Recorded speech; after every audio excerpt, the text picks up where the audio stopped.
Across the vast silence of forgotten centuries, ancient voices still echo through stone and sand. Temples buried beneath mountains, carvings that defy logic, and monuments aligned perfectly with the stars all hint at a chapter of history we were never taught. How did civilizations separated by oceans share the same symbols, the same impossible knowledge? Were they guided by the heavens or by something far older than we dare to imagine? Perhaps the true story of humanity still sleeps waiting for us to remember. In the heart of southern Egypt, where the ancient quarries of Aswan still glow red beneath the desert sun, lies a monument that was never finished, yet it may reveal more about ancient Egypt's lost genius than any completed temple or pyramid. The unfinished obelisk, still half attached to the granite bedrock, stands as an open wound in the mountain, exposing the precise methods, the unthinkable scale, and perhaps the forgotten technology of one of humanity's most mysterious civilizations. If completed, the obelisk would have risen nearly 42 meters high and weighed around 200 tons, making it the largest single piece of stone ever attempted by human hands. It was meant to surpass every monument before it, a tower of solid granite that would pierce the sky in honor of the sun god Ra.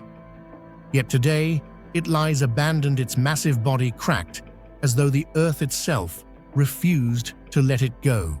But the true mystery is not that it was left unfinished. The true mystery is how it was even started. What do you think really happened here? Was the unfinished obelisk simply a failed project or evidence of a lost technology we still don't understand?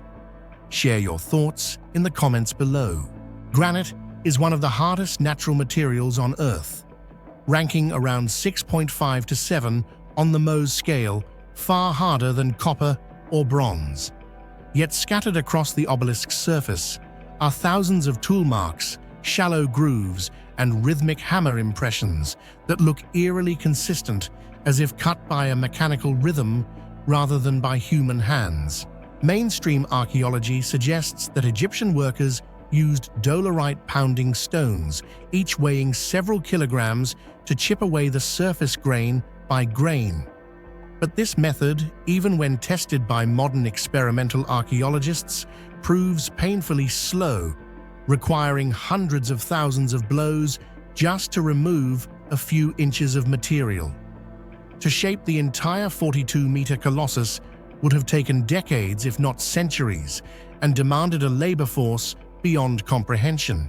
Some researchers note that the grooves along the sides are perfectly straight and parallel, extending deep into the stone with remarkable precision. Others have pointed out the uniform curvature of the cuts at the base, as though a machine had scooped the rock away with rotary motion, a concept impossible in an age without iron, steel, or electricity. Could the ancient Egyptians have possessed some form of lost stone-working technology, something that allowed them to manipulate granite with heat, sound, or vibration? Among the more controversial ideas is the stone softening hypothesis, which suggests that ancient builders might have used an unknown chemical process to temporarily soften granite. In the jungles of South America, certain tribes still use plant-based acids to dissolve limestone and sandstone. Could something similar have existed in Egypt's lost chemistry? Some mineralogical studies reveal faint discolorations along the obelisk's surface, particularly near its carved trenches, where the granite appears slightly fused or vitrified, as if exposed to extreme heat. Were these the remnants of ancient fire-based cutting methods, or just natural weathering from millennia of desert exposure? No one can say for sure, but what's undeniable is the mathematical consistency of the cuts, the angles, the depth, and the symmetry that would challenge even modern engineering. The obelisk still remains attached to the mother rock at its base, making it the only ancient monument that shows step by step how the Egyptians attempted to separate such a colossal block from the earth. Surrounding the obelisk are narrow trenches up to a meter wide, carved to free the sides.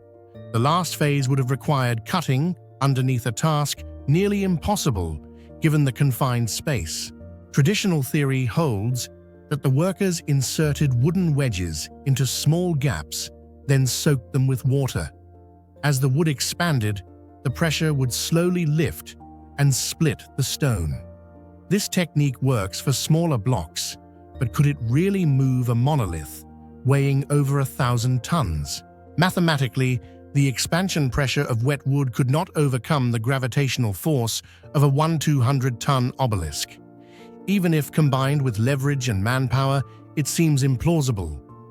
Yet something made the Egyptians believe they could do it, something that suggests knowledge of stress distribution, resonance, or lifting methods far beyond what we credit them for. When you walk beside the obelisk today, what strikes you is the smoothness of the unfinished surfaces. Despite being carved from one of the hardest rocks known, some areas are as smooth as glass, while others display rough concave patterns that look like the sweep of a massive polishing device. Laser scans reveal that many of the carved trenches maintain a constant depth and curvature throughout their entire length, an achievement that even modern construction equipment struggles to replicate on hard granite. One theory proposes that resonance tools instruments generating high-frequency vibrations might have been used to fracture the crystalline bonds in the rock, allowing it to be removed layer by layer. Such methods have been explored in modern times using ultrasonic cutters and sonic drilling, but the concept existed only in physics, not in the Bronze Age. And yet the evidence is their patterns too uniform for random hand-pounding symmetry, too perfect for chaos. At some point during its construction, a massive crack split across the granite, rendering the entire obelisk useless. The project was immediately abandoned. But was it truly a failure of nature or something else? Some Egyptologists argue that the crack occurred when the quarrying process reached a critical point of tension. The vibrations, or perhaps the expansion of the stone, exceeded the natural resilience of the rock. Others believe the workers may have attempted an experimental technique, perhaps involving heat or liquid pressure, that caused the fracture. Even more intriguingly, there are signs that the work stopped abruptly. Tools dropped, trenches left incomplete, and no attempt to salvage smaller usable blocks. It was as if the workforce had vanished overnight, leaving behind a frozen snapshot of an ancient technology mid-action. Even if the obelisk had been successfully freed from the bedrock, another mystery arises. How could it have been transported? The site lies far from the Nile, separated by rugged terrain and slopes of granite. To move a 1,200-ton block would have required an infrastructure of immense strength. The largest obelisks ever erected in Egypt, such as those at Karnak and Luxor, weighed only about 300–400 tons, and even those required fleets of ships ramps and perhaps seasonal flooding to aid transport. Some modern engineers have attempted computer simulations of how the unfinished obelisk might have been moved, suggesting the use of sand ramps, counterweights, or water flotation systems. But every model ultimately collapses under its own weight, literally. Was there a technique, we no longer remember one, that allowed the ancients to neutralize gravity's pull, even if only temporarily? The Egyptians saw obelisks as frozen rays of the sun, a bridge between the heavens and the earth. Each was carved from a single block, polished until it gleamed like fire. But perhaps more than a religious symbol, the obelisk was also a technological statement, proof that human will could command even the hardest elements of nature. To carve a single monolith from granite with precision and scale that modern machines would struggle to replicate demands not only brute strength, but a deep understanding of geometry, acoustics, and materials science. The unfinished obelisk of Aswan, though never raised, may represent the pinnacle of ancient Egyptian engineering, a project so ambitious that even time itself could not complete it. Today, as the desert winds sweep through the quarry, the obelisk lies half-buried, half-born. Tourists see only an abandoned project. But those who look deeper sense something else, an echo of knowledge that once illuminated the world and then vanished. Was it simply human determination, or a glimpse into a forgotten science?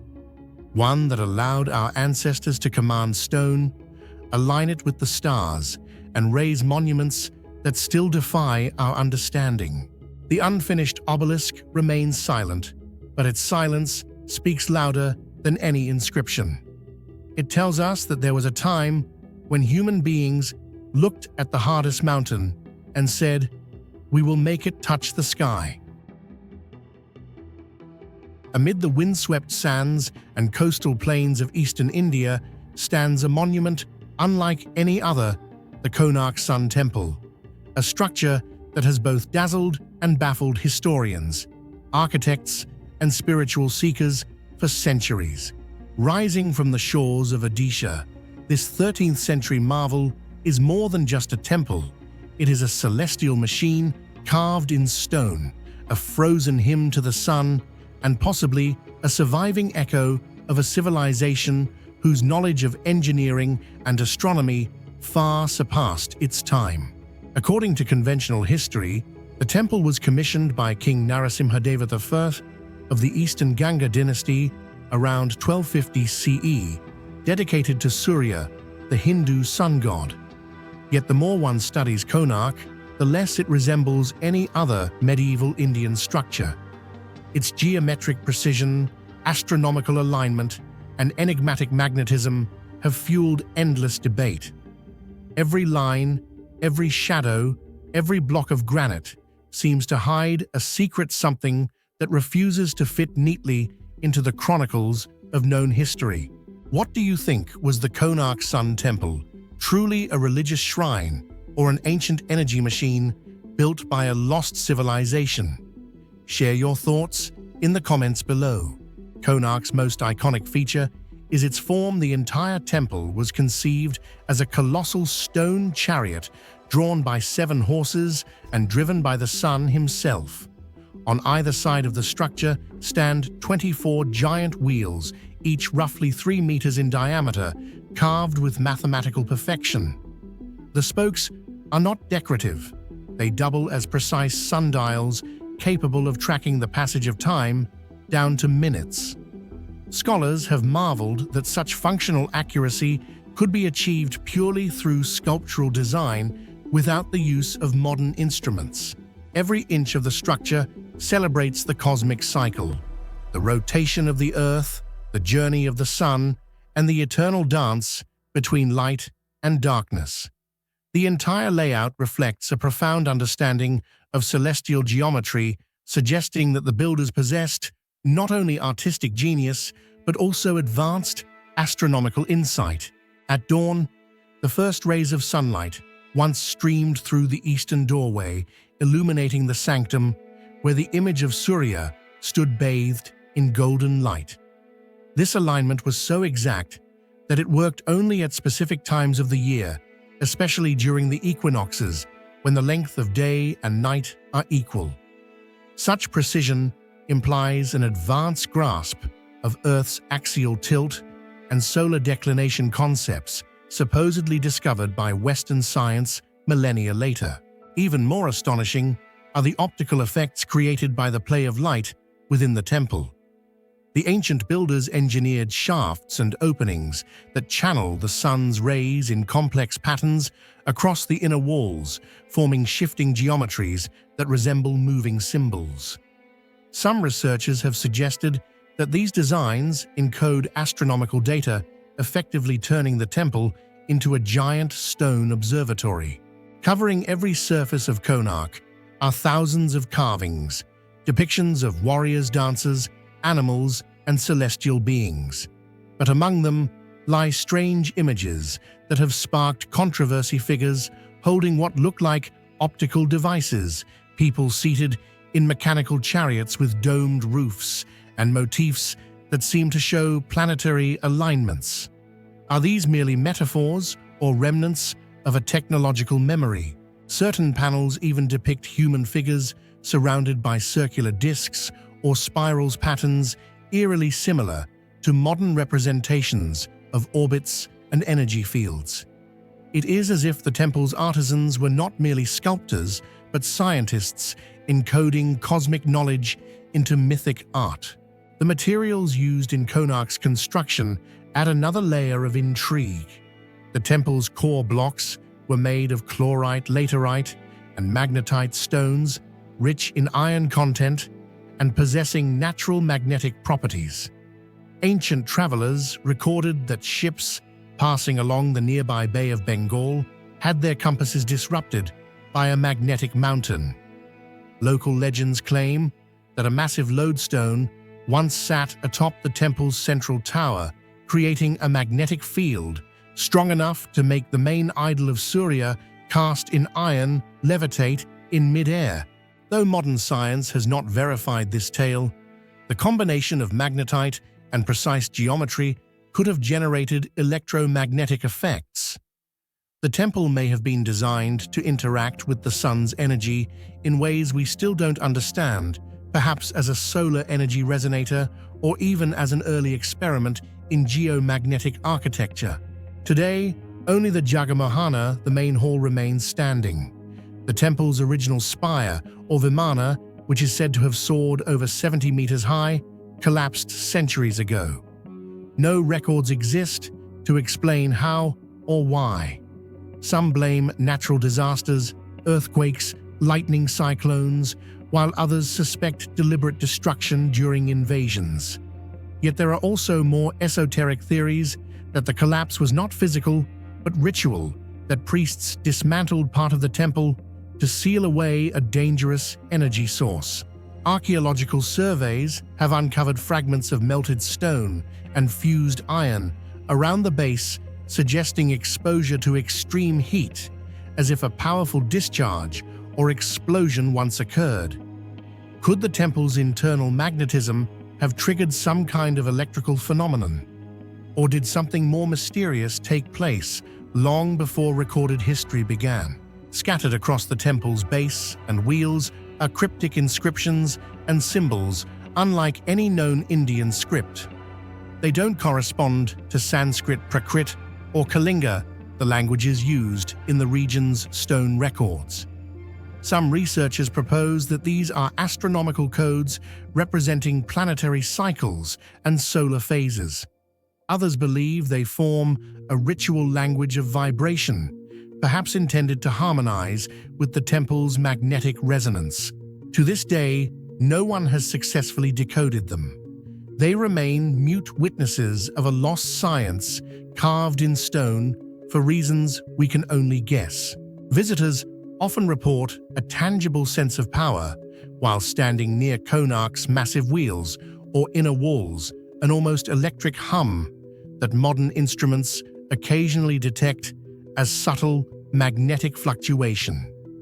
Thermal imaging has revealed unusual temperature gradients on the stone surface at sunrise and sunset, hinting at possible energy absorption or release.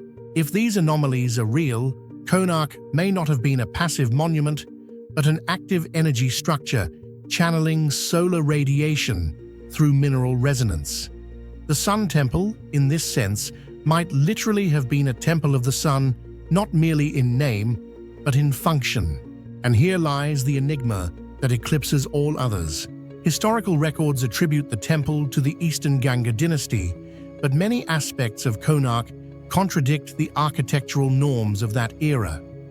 The base platform's dimensions, the alignment of the axes, and the interlocking stone system all display a mastery of megalithic engineering far beyond what 13th century builders could have achieved with iron chisels and manpower alone. Some experts now argue that the Gangas may have restored or rebuilt an already ancient site. Beneath the current structure lie older foundations constructed from gigantic stone blocks whose weathering suggests great antiquity, perhaps predating recorded Indian civilization. Ground-penetrating radar has revealed subterranean chambers extending beyond the known footprint, hinting at a hidden older temple, or even an entire complex buried under centuries of sand. Who then built the first Konark?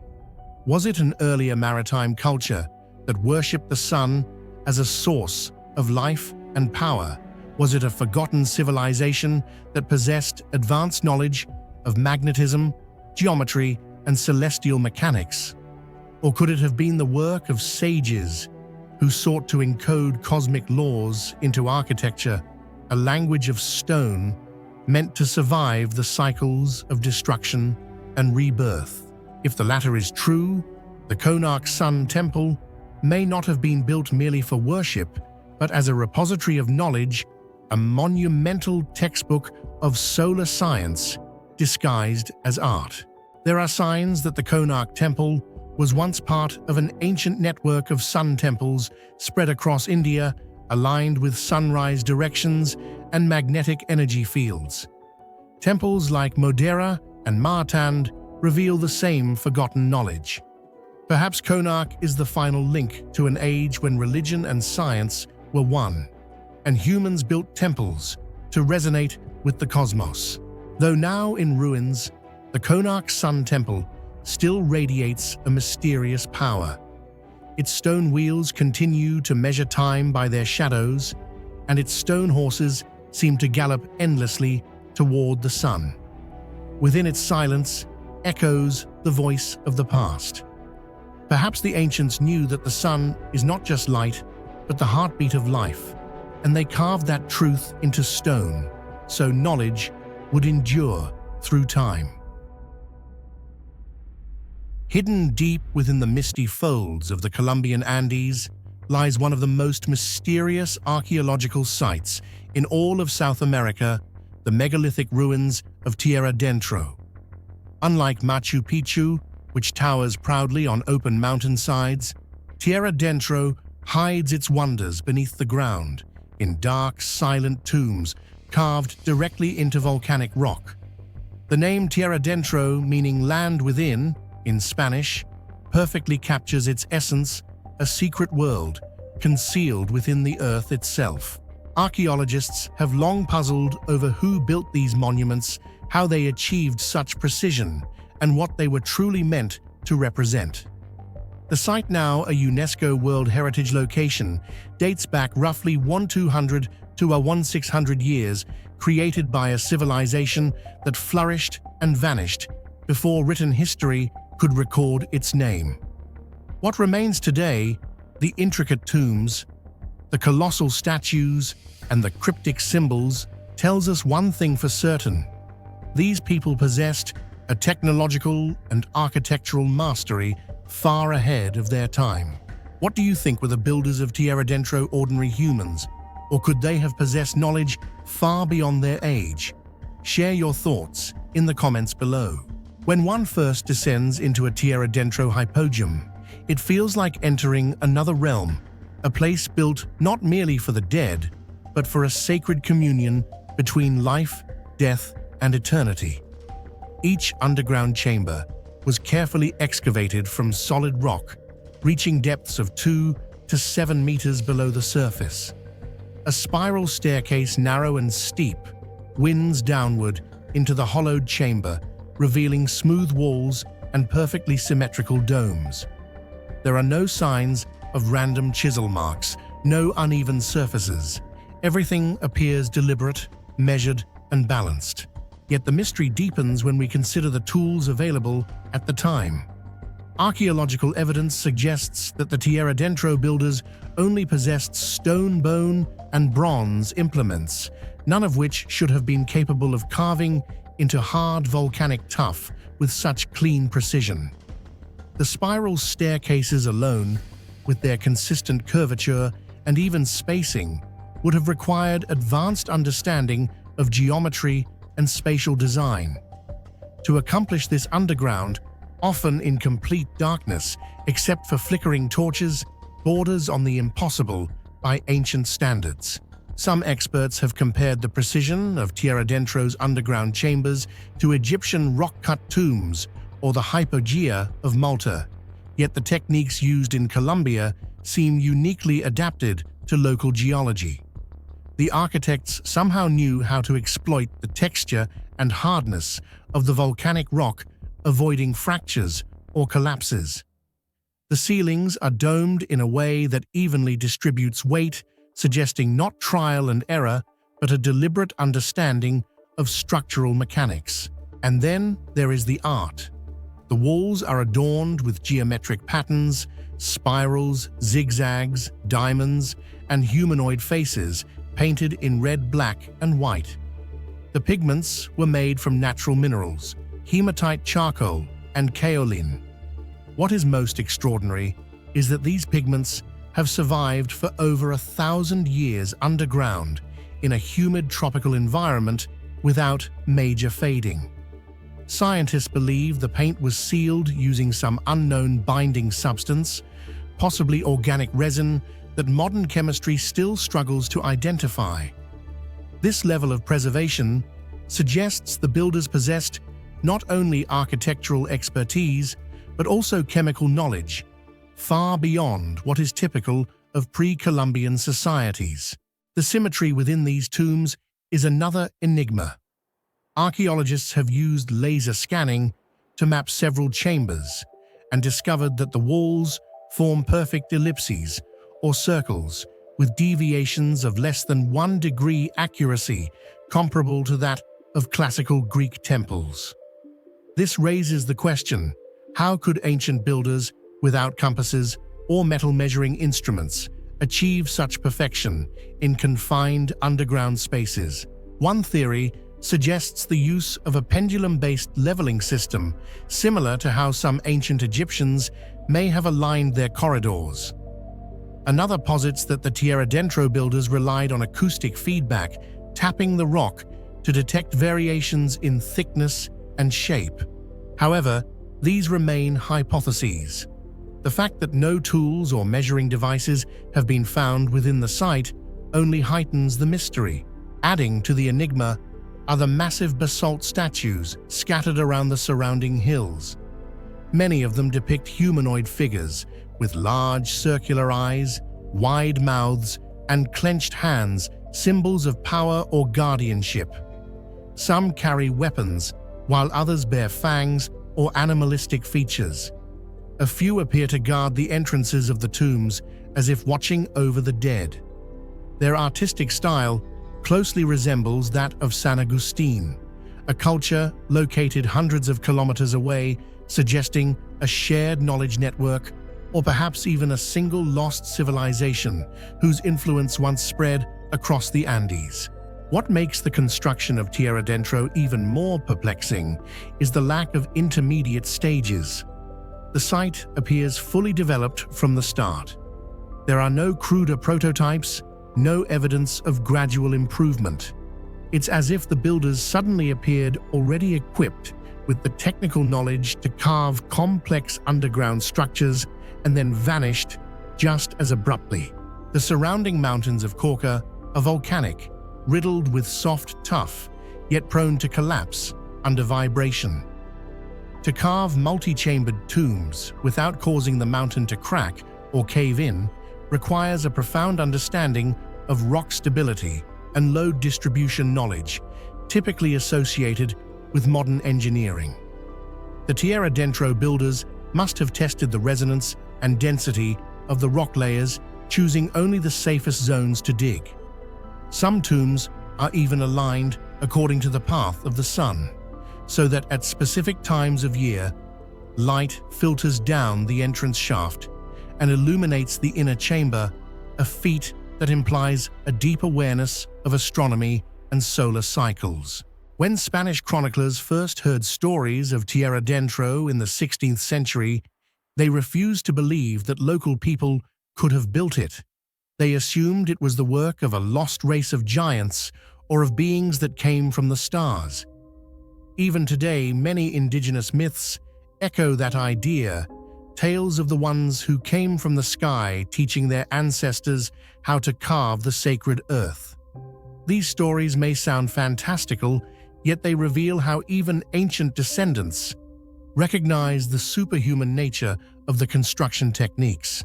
The most astonishing feature, however, may be the durability of these structures. Despite earthquakes, rain erosion, and centuries of neglect, many tombs remain intact, their walls smooth and stable. No modern reinforcement has been required to prevent collapse. When scientists analyzed the rock surfaces, they found a thin layer of microcrystalline mineral fusion, possibly caused by extreme heat or pressure, which has made the walls nearly impervious to water infiltration. But how could such a process occur naturally within hand-carved tunnels? Could the builders have used heat-based hardening techniques similar to early ceramic firing? If so, this would represent a technological achievement far beyond what is currently credited to pre-Columbian civilizations.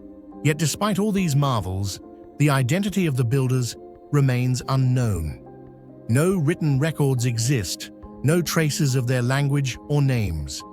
Their culture seems to have vanished around the 9th or 10th century, leaving behind only the silent monuments of stone. There are no signs of conquest, no mass graves, no evidence of catastrophe. It is as if they simply walked away, leaving their underground cities to sleep beneath the mountains. Modern archaeology has catalogued over 160 tombs and dozens of statues, but experts believe hundreds more lie undiscovered beneath the hills. Ground-penetrating radar suggests additional voids chambers and tunnels, some possibly connecting multiple burial sites. Excavation is slow, both for preservation reasons and because local communities consider the ground sacred. The Nasa people, descendants of the original inhabitants of the region, believe Tierradentro is a gateway between worlds, a bridge where the spirits of ancestors pass into eternity.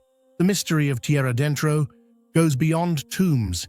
It may be a cosmic design, built as a bridge between the living and the divine. Each chamber, carved with perfect symmetry and painted in red, black, and white, seems aligned to celestial patterns, echoing the order of the universe.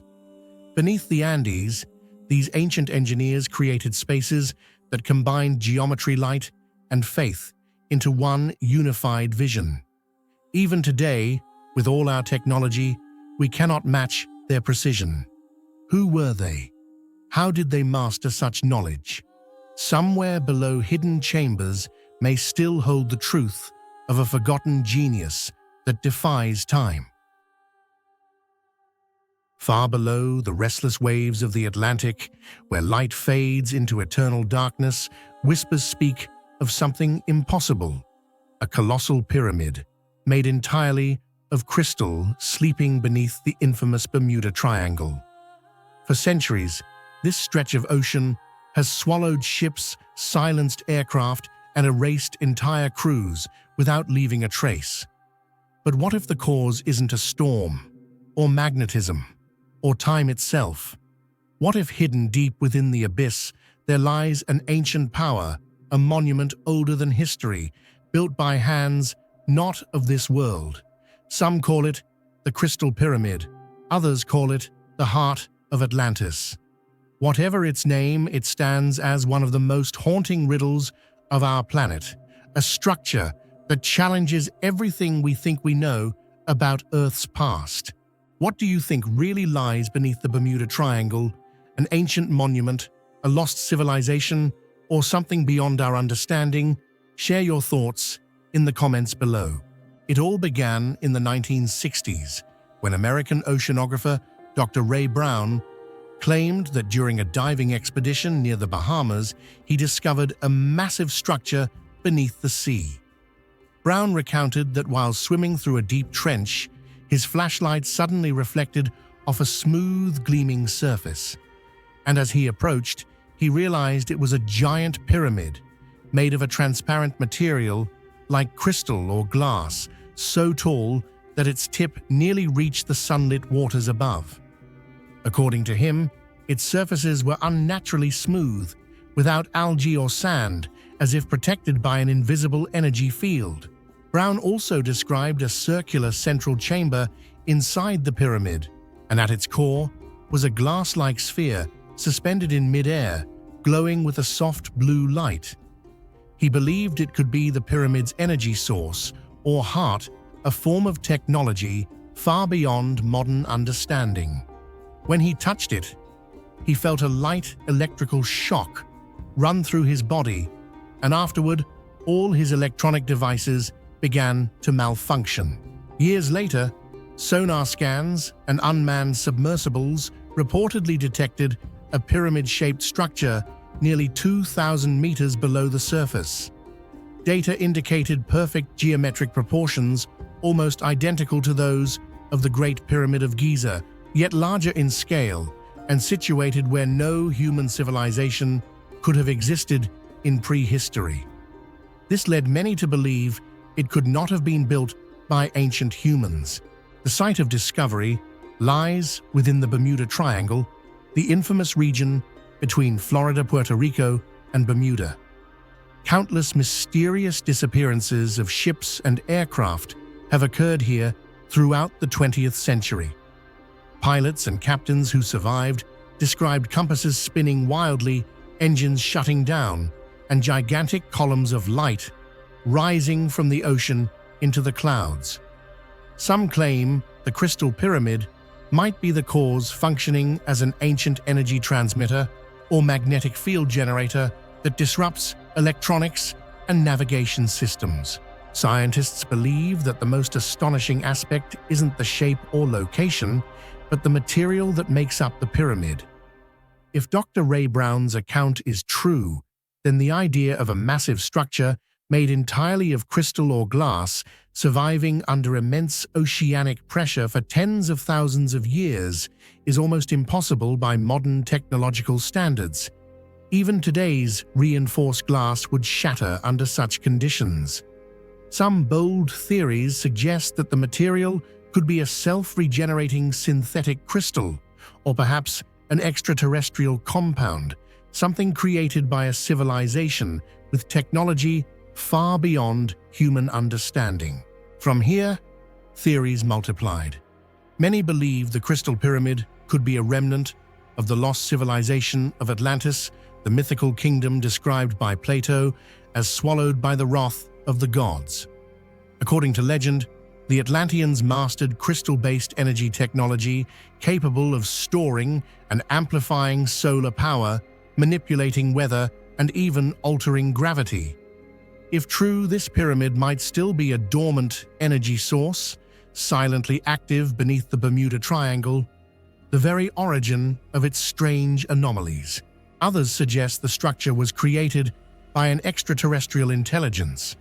Tens of thousands of years ago, when Earth was still a testing ground for life, an advanced race might have built the pyramid to monitor the planet or serve as a power station for their operations. Under this theory, the glowing orb inside was a quantum communication device or a gravitational control unit, technologies only faintly imagined by modern physics. Mainstream scientists remain skeptical. Many argue that sonar images may have been misinterpreted, since natural rock formations can occasionally form triangular shapes due to currents and sediment. Yet despite all rational explanations, the Bermuda Triangle continues to exhibit the strongest magnetic anomalies on Earth, and the reports of artificial structures beneath its depths remain unresolved. Unofficial reports from the 1990s and early 2000s claim that detailed sonar data and coordinates of the pyramid were classified, never released to the public. Many believe governments or military organizations quietly intervened, realizing the structure might contain limitless energy or advanced technology far beyond our own. If that's true, the Crystal Pyramid would not just be an archaeological mystery, but a potential weapon, one that any nation would fight to control. The greatest question humanity has yet to answer is this: Who built the Crystal Pyramid, and for what purpose? If it was created by the people of Atlantis, did they design it to store energy, to guard a hidden secret, or to maintain the balance of the Earth itself? And if it was constructed by an extraterrestrial civilization, why would they choose the Bermuda Triangle, the most magnetically unstable region on the planet, as the location for such a colossal structure? Even if it were a natural formation, why would its shape and material bear the unmistakable marks of deliberate design? Some metaphysical researchers propose that it might be an Earth energy regulator, a kind of cosmic microcircuit meant to stabilize the planet's electromagnetic field. Whenever Earth's rotation axis shifts or its ion layers fluctuate, the pyramid might emit bursts of energy to restore equilibrium, possibly explaining the blue or white beams of light that many claim to have seen rising from the ocean's depths. In ancient traditions, pyramids have always represented cosmic energy and communication between humans and the divine. Perhaps the Crystal Pyramid carries the same meaning, a timeless symbol of knowledge merging science and spirituality, bridging myth and reality. Today, even with advanced oceanic scanning technologies, no official evidence of the Crystal Pyramid has been made public. Yet the legend endures, inspiring millions and reminding us that the ocean still conceals more secrets than we can imagine. Perhaps the Crystal Pyramid truly exists, lying silently beneath the cold Atlantic waters, waiting to be revealed, or perhaps it is merely a symbol of humanity's eternal quest to uncover its forgotten past. But if it is real, then the final question still echoes through the abyss. Who built it, and why did they choose to hide it where no one can ever reach? Hidden deep within the sands of Egypt's western desert lies one of the most mysterious sanctuaries of the ancient world, the Temple of the Oracle at Siwa Oasis. It is not as colossal as the pyramids, nor as decorated as the temples of Luxor, yet its presence carries a power that transcends time. For more than 2,000 years, this temple has been regarded as a sacred place where humans once heard the voice of a god. From Alexander the Great's legendary visit to its peculiar construction that defies explanation, the Temple of the Oracle remains one of the most haunting enigmas of ancient Egypt. If you could step into the oracle chamber and hear the voice of Amun yourself, do you think it was truly a god speaking, or an ancient acoustic illusion crafted by genius engineers? Share your thoughts in the comments below. The Siwa Oasis is a lonely green island surrounded by an ocean of sand. Located over 560 kilometers west of the Nile and close to the Libyan border, it was once nearly impossible to reach. To the ancient Egyptians, this isolation gave the place an otherworldly aura. They believed the oasis was touched by the divine, a place where the veil between gods and men grew thin. It was here, sometime in the 6th century BCE, that the Temple of Amun, the supreme deity of creation and light, was built during the reign of Pharaoh Amasis. But the temple was not just another shrine. It was designed as an oracle, a place where the god himself could speak through chosen priests. Pilgrims would travel vast distances across burning sands to ask a question about war-life destiny or death and hope to receive the voice of Amun in return. The most famous visitor to Siwa was Alexander the Great. In 331 BCE, after conquering Egypt, he undertook a perilous journey through the desert to consult the oracle. Legends say his caravan was saved from certain death by two mysterious snakes or divine birds that guided them through a sandstorm. When Alexander finally stood before the oracle, the high priest greeted him not as a man, but as a god, calling him son of Amun. That single proclamation changed history. From that moment, Alexander no longer saw himself as a mere conqueror. He believed he was the living embodiment of divine will. The oracle at Siwa thus became not only a religious site, but also a political instrument of divine legitimacy shaping the course of empires. Unlike the great temples along the Nile, Siwa's oracle stands in silence, surrounded by dunes and salt lakes. The temple was built atop a rocky hill called a gurmi, overlooking the oasis like a stone sentinel. Its walls, though weathered, still echo a strange aura of purpose. Visitors often describe an inexplicable sense of calm and power within its ruins, as if the stones remember the thousands of prayers whispered there. The desert's emptiness isolates it from the noise of civilization, and perhaps that was intentional. The priests who served there believed the god could only be heard when the world grew silent. Among all its mysteries, the structure and engineering of the Temple of the Oracle stand as the most astonishing. Built entirely from local sandstone, the blocks were cut and fitted so precisely that no mortar was used, yet they have survived over 2 millennia of desert winds and earthquakes. The layout of the temple is unlike typical Egyptian sanctuaries. It features narrow corridors, oddly angled chambers, and a small inner sanctum known as the Oracle Chamber, a room that seems to have been designed for a single purpose: to manipulate sound. When one speaks inside the Oracle Chamber, their voice transforms it, vibrates through the stone, and returns amplified, echoing as if multiple voices were speaking at once.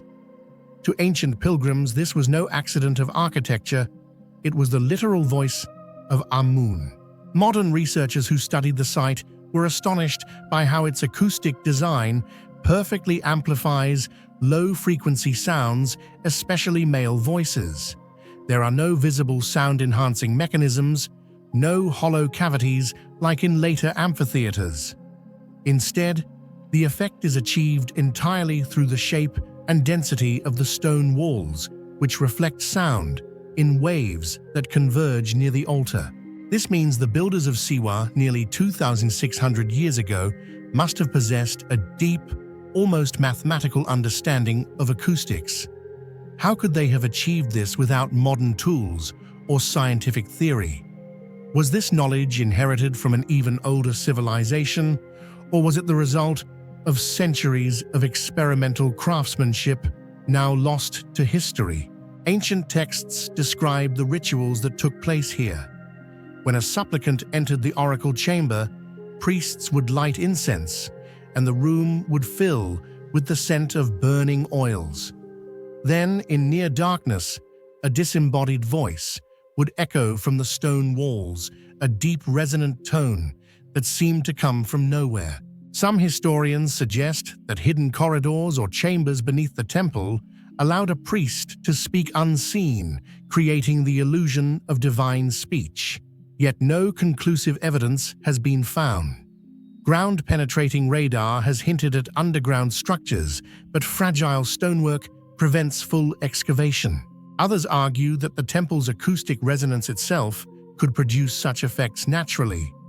A whisper could bounce across the uneven walls, growing in strength and layering upon itself until it became something uncanny. To a mind steeped in faith, that was proof enough that the gods were present. If the sound design was intentional, and all evidence suggests it was, then the builders of Siwa possessed a level of scientific and spiritual engineering that modern society still struggles to replicate. The chamber's resonance works only when the voice is pitched within a specific frequency range. Too high or too soft, and the effect vanishes. This precision implies empirical knowledge, not coincidence. It mirrors similar phenomena found in other ancient structures, like the echoing corridors of Chavin de Huantar in Peru or the speaking tubes of Mayan temples, all built thousands of kilometers apart. Could this point to a shared ancient understanding of sound and stone long before modern science rediscovered it? The possibility fuels theories that the Oracle Temple was part of a worldwide network of sacred sites aligned not only by faith, but by resonance, where sound itself was seen as a bridge between mortals and gods. When Egypt came under Roman rule, the cult of Amun declined. The temple was abandoned, its priests scattered, and the voice of the god fell silent. Yet legends persist that the oracle's final prophecy foretold the fall of empires, perhaps even the decline of the gods themselves.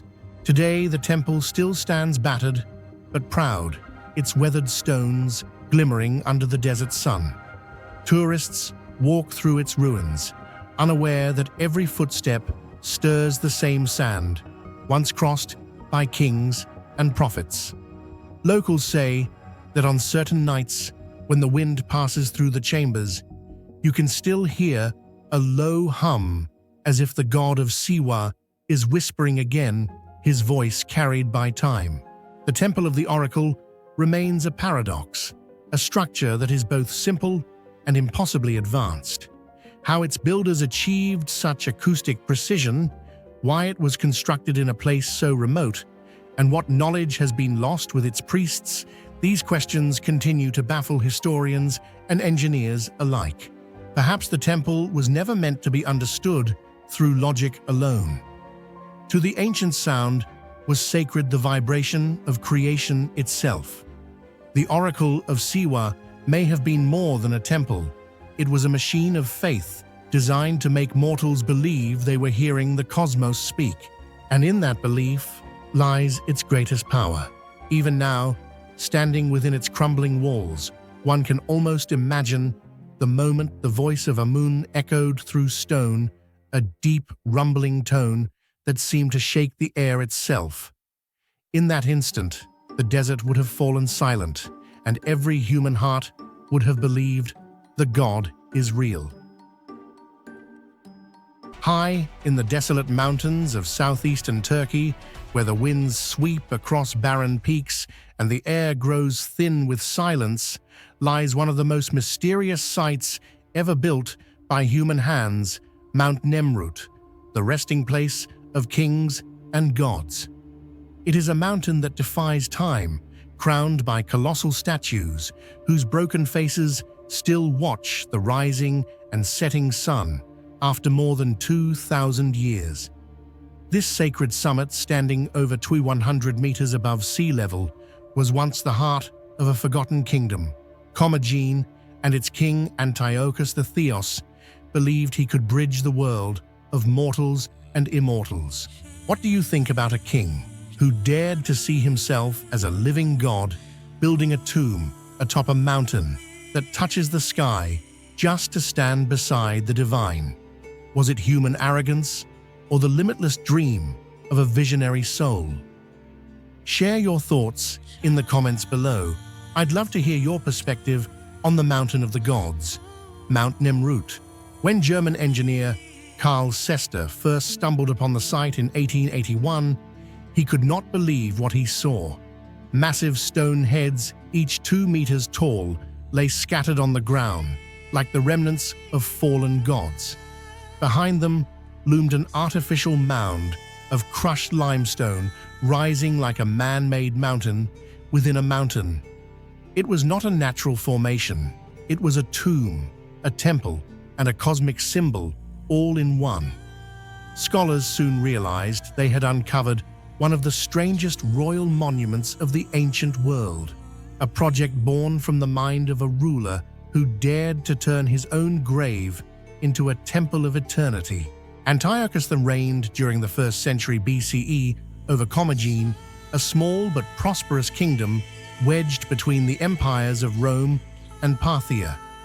Influenced by both Greek and Persian culture, he declared himself Theos, a living god.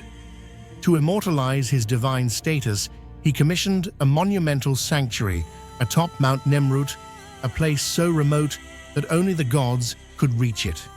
He ordered that his tomb be built within a mound of crushed rock hidden from the world, forever a final resting place guarded by colossal statues representing the gods of both East and West, Zeus Oromasdes, Apollo Mithras, Hercules Artanius, and himself among them. The most captivating mystery surrounding Mount Nemrut lies not in its statues or inscriptions, but in the tomb that has never been found. The artificial mound, a cone of loose gravel and stones about 50 meters high and 150 meters wide, is believed to conceal the burial chamber of King Antiochus himself. Yet despite more than a century of study, no one has ever uncovered what lies inside. The mound is made of hundreds of thousands of small stones, deliberately chosen to make excavation nearly impossible. Any attempt to dig would cause the structure to collapse on itself, sealing forever the secrets beneath it. Over the years, teams of archaeologists, geophysicists, and historians have tried to pierce this mystery using non-invasive methods. Ground-penetrating radar and seismic surveys have revealed anomalies, signs of cavities or chambers hidden deep within, but nothing definitive. Some scans hint at symmetrical voids beneath the mound, possibly man-made tunnels or burial vaults, yet every attempt to verify them has failed due to the fragile structure. Mount Nemrut resists intrusion as if its creator foresaw the greed and curiosity of future generations and designed his resting place to remain untouched for eternity. This impenetrable tomb has fueled endless theories. Some believe that Antiochus's remains were never actually placed inside, that the mound itself is a symbolic tomb, a cenotaph representing his union with the gods, rather than a physical burial. Others argue that somewhere within the core lies a sealed stone chamber, perhaps lined with inscriptions, treasures, or celestial maps depicting the cosmic beliefs of the Commagene kingdom. A few even suggest that the tomb could contain artifacts from lost civilizations' knowledge Antiochus claimed to inherit from both Greek philosophers and Persian magi. What makes the mystery deeper is that the location of the true burial chamber is unknown. The inscriptions carved into the stone terraces describe Antiochus's desire for eternal communion with the gods, but never mention where his body rests. Some passages speak of the sacred resting place that faces the rising sun, while others hint at a secret chamber accessible only to the initiated priests of Commagene. Could there be hidden tunnels beneath the colossal seated statues, or perhaps a secret passage carved into the bedrock of the mountain before the mound was built? Every possibility seems plausible and equally unreachable. The surrounding terraces add to the enigma. The eastern terrace holds rows of monumental thrones and statues gazing toward the sunrise, while the western terrace mirrors them facing sunset, a deliberate celestial alignment. This dual orientation has led some researchers to believe that Mount Nemrut was also an ancient observatory used to track solar and lunar movements. The entire complex appears designed to symbolize the cycle of life, death, and rebirth, a reflection of the king's belief that he would join the gods in eternal light. The positioning of each statue, altar, and relief seems to form a cosmic diagram, blending astronomy with theology. Yet even with all these insights, the tomb remains untouched, a deliberate challenge to human hubris. The mound stands as a silent guardian, daring anyone to disturb it. Excavation is forbidden by Turkish authorities, not only for conservation reasons, but because the site is so fragile that even minor disturbances could destroy it completely. Nature, too, has played its role in preservation. Earthquakes have toppled the statues, separating their heads from their bodies, but the mound itself remains mysteriously stable, as if protected by the will of the gods. This eerie sense of divine protection gave rise to legends. Locals whisper of a curse upon those who seek to open the tomb, that Antiochus and his gods will unleash their wrath upon anyone who defiles their sanctuary. Indeed, Several early expeditions in the early 20th century reported misfortunes, equipment, failures, injuries, and strange weather phenomena that forced teams to retreat. Whether coincidence or not, these tales have cemented Mount Nemrut's reputation as a sacred and forbidden mountain. But beyond the superstition, there lies a deeper philosophical beauty. Antiochus I built Mount Nemrut, not merely as a tomb, but as a monument to human ambition, a place where a man tried to inscribe his name among the stars. The mound may hide his physical remains, but the surrounding sculptures immortalize his vision, the merging of east and west, mortal and divine, heaven and earth. Each stone is a declaration of faith in the eternity of the human spirit, a belief that even death cannot silence. Modern visitors who climb to the summit at dawn or dusk experience something profound. As the first rays of sunlight strike the weathered faces of the statues, the mountain comes alive with golden light. The broken heads cast long shadows across the stones, and for a brief moment, it feels as if the gods of Commagene have awakened once more. Standing there, one can sense why Antiochus chose this place, a peak touching both the heavens and the earth, where eternity itself feels within reach. Today, Mount Nemrut stands as a UNESCO World Heritage Site, admired as both a masterpiece of engineering and a riddle of antiquity.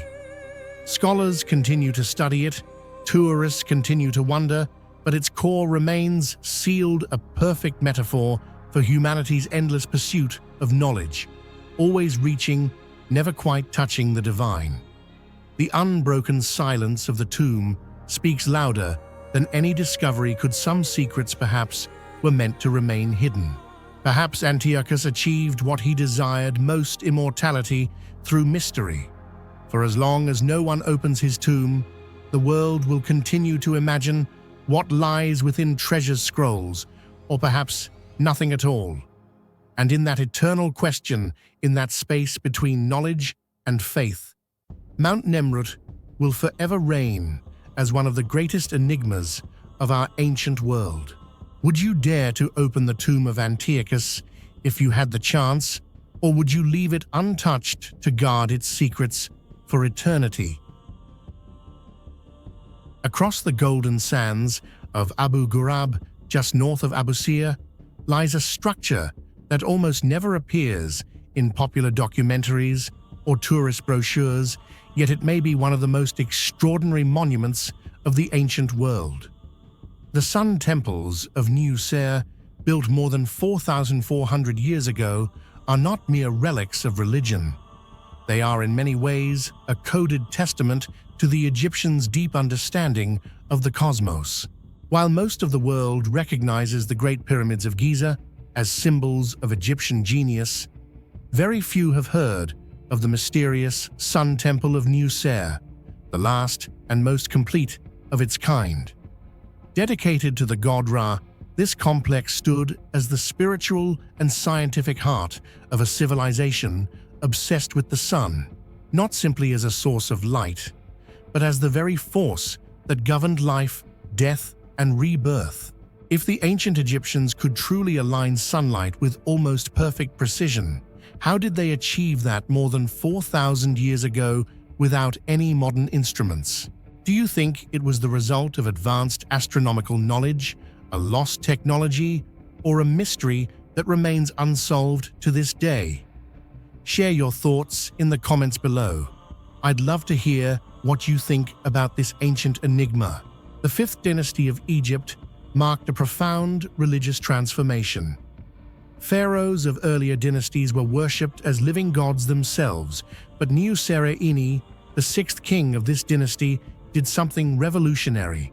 He built a temple not for himself, but for the sun. His reign saw the height of the cult of Ra, and his temple at Abu Ghurab became the central stage for the said festival's rituals, celebrating divine rejuvenation and cosmic harmony. The temple's layout was unique among Egyptian architecture. There was no pyramid, no tomb, and no statue of the pharaoh inside.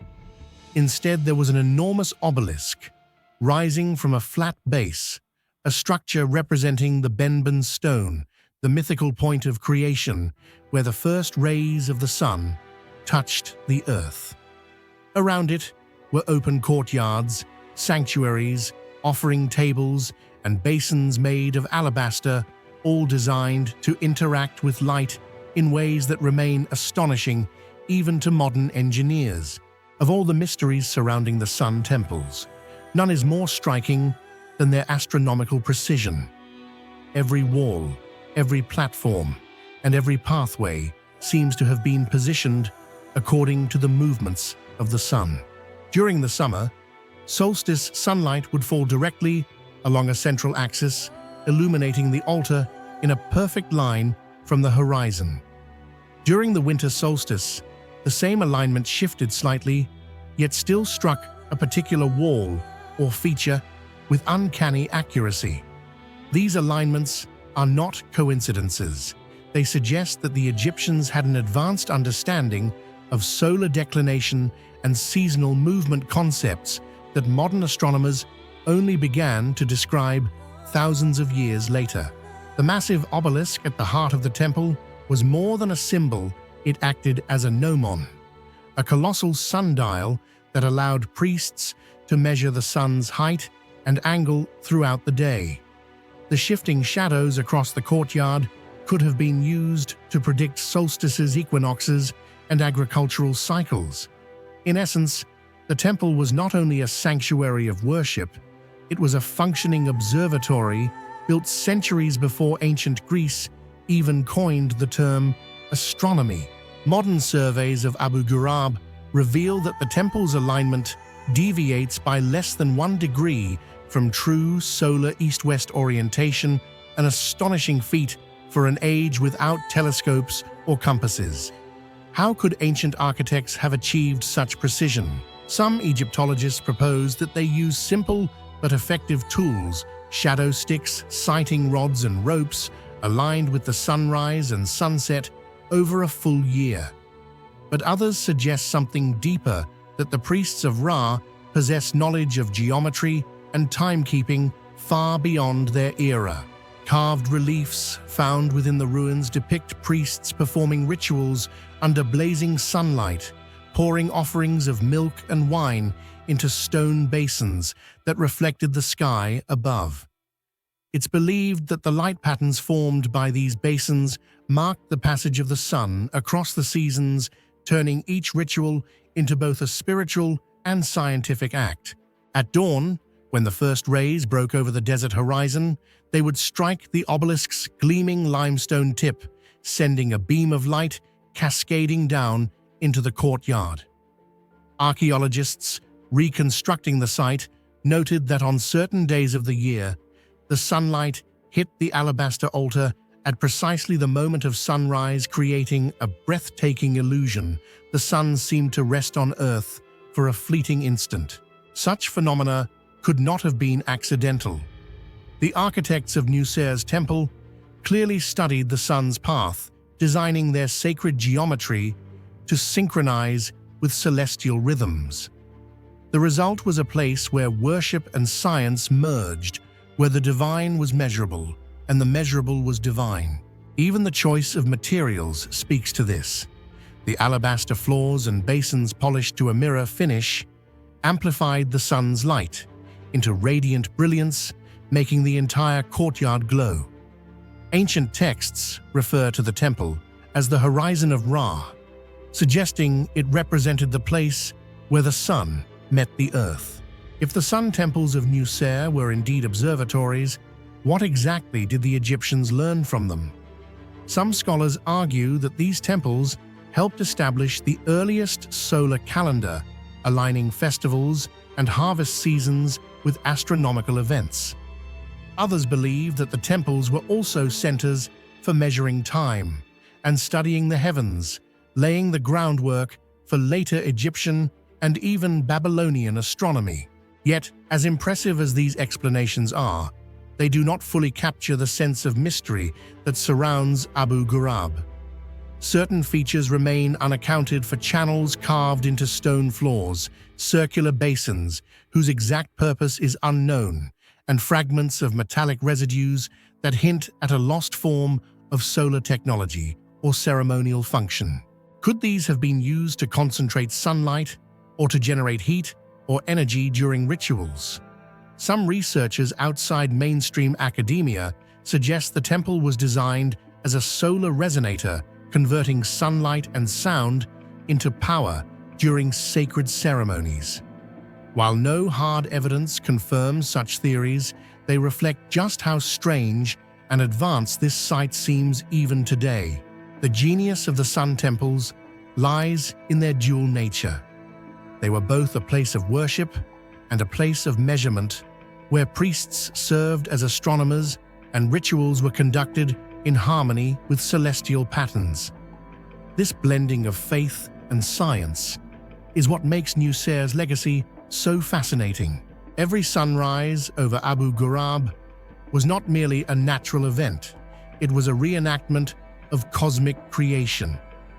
As the sun emerged from the horizon, priests would chant hymns to Ra, celebrating his daily rebirth. The precision of light and shadow ensured that each ceremony occurred at the exact cosmic moment, reinforcing the illusion that time itself obeyed divine order. Much of Nusair's Sun Temple now lies in ruins. Its obelisk shattered, its stones scattered, its purpose partially forgotten. But beneath the sands, archaeologists continue to uncover fragments that suggest the temple was once part of a network of solar sanctuaries, each aligned to a specific phase of the sun's journey across the sky.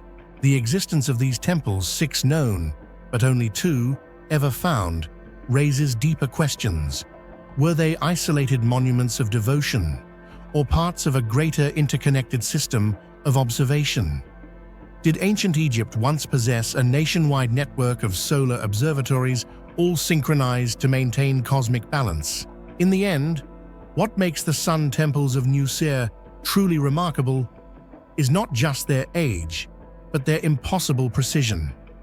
Thousands of years before the invention of the compass, long before Europe's first observatories, Egyptian builders had already mastered the art of aligning stone to the heavens.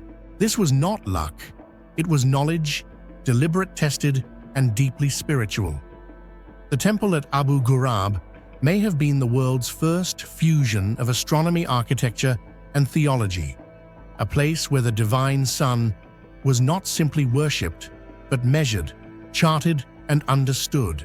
And perhaps in the blazing light of that desert courtyard, as the obelisk's shadow fell perfectly across the altar at solstice, the priests of Ra glimpsed something modern science still pursues: the unity between the heavens above and the earth below.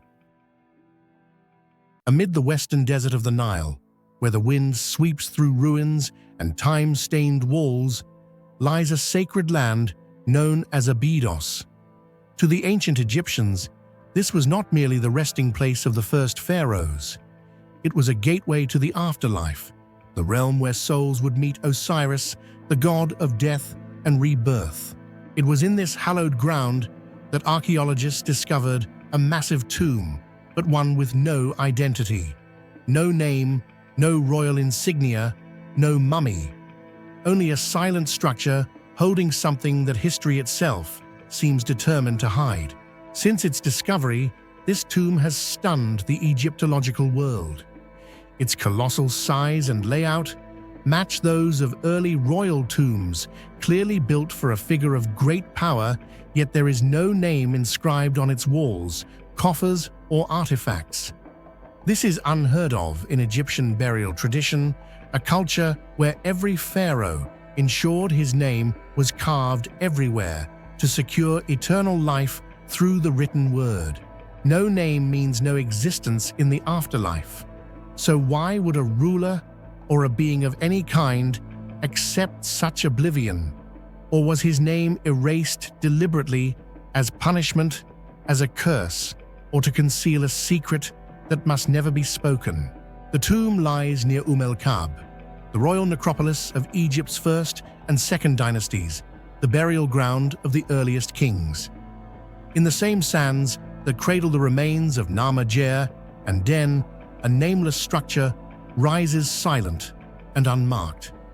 Archaeologists noted that the materials design and building techniques resemble those of a pre-dynastic era, suggesting the tomb could belong to a forgotten dynasty perhaps older than Egypt itself. If true, this site could be the missing link in Egypt's origins, a remnant of the age when humans first began to see themselves as gods walking upon the earth. Inside, the design of the tomb leaves all who enter speechless. Its maze-like corridors, interconnected chambers, and reinforcement with imported cedar wood from Lebanon reveal a level of engineering far ahead of its age. Some rooms appear to have been used for rituals, others for storage, or for the burial of attendants.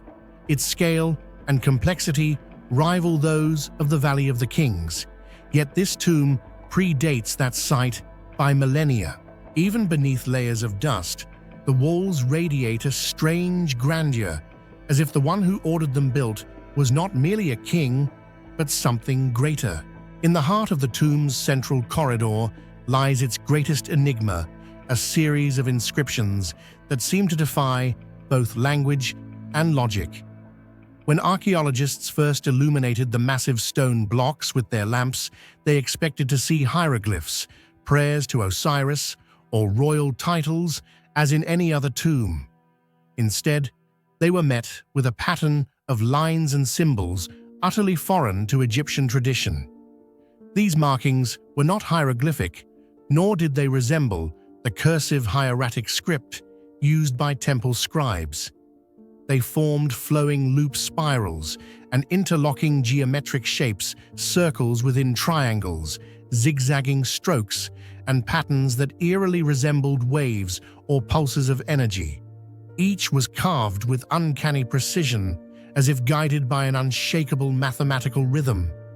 The incisions were smooth, consistent, and too exact to have been made by primitive tools. Some experts have even speculated that the artisans possessed a method of engraving unknown to their era, perhaps involving heat or vibration rather than impact.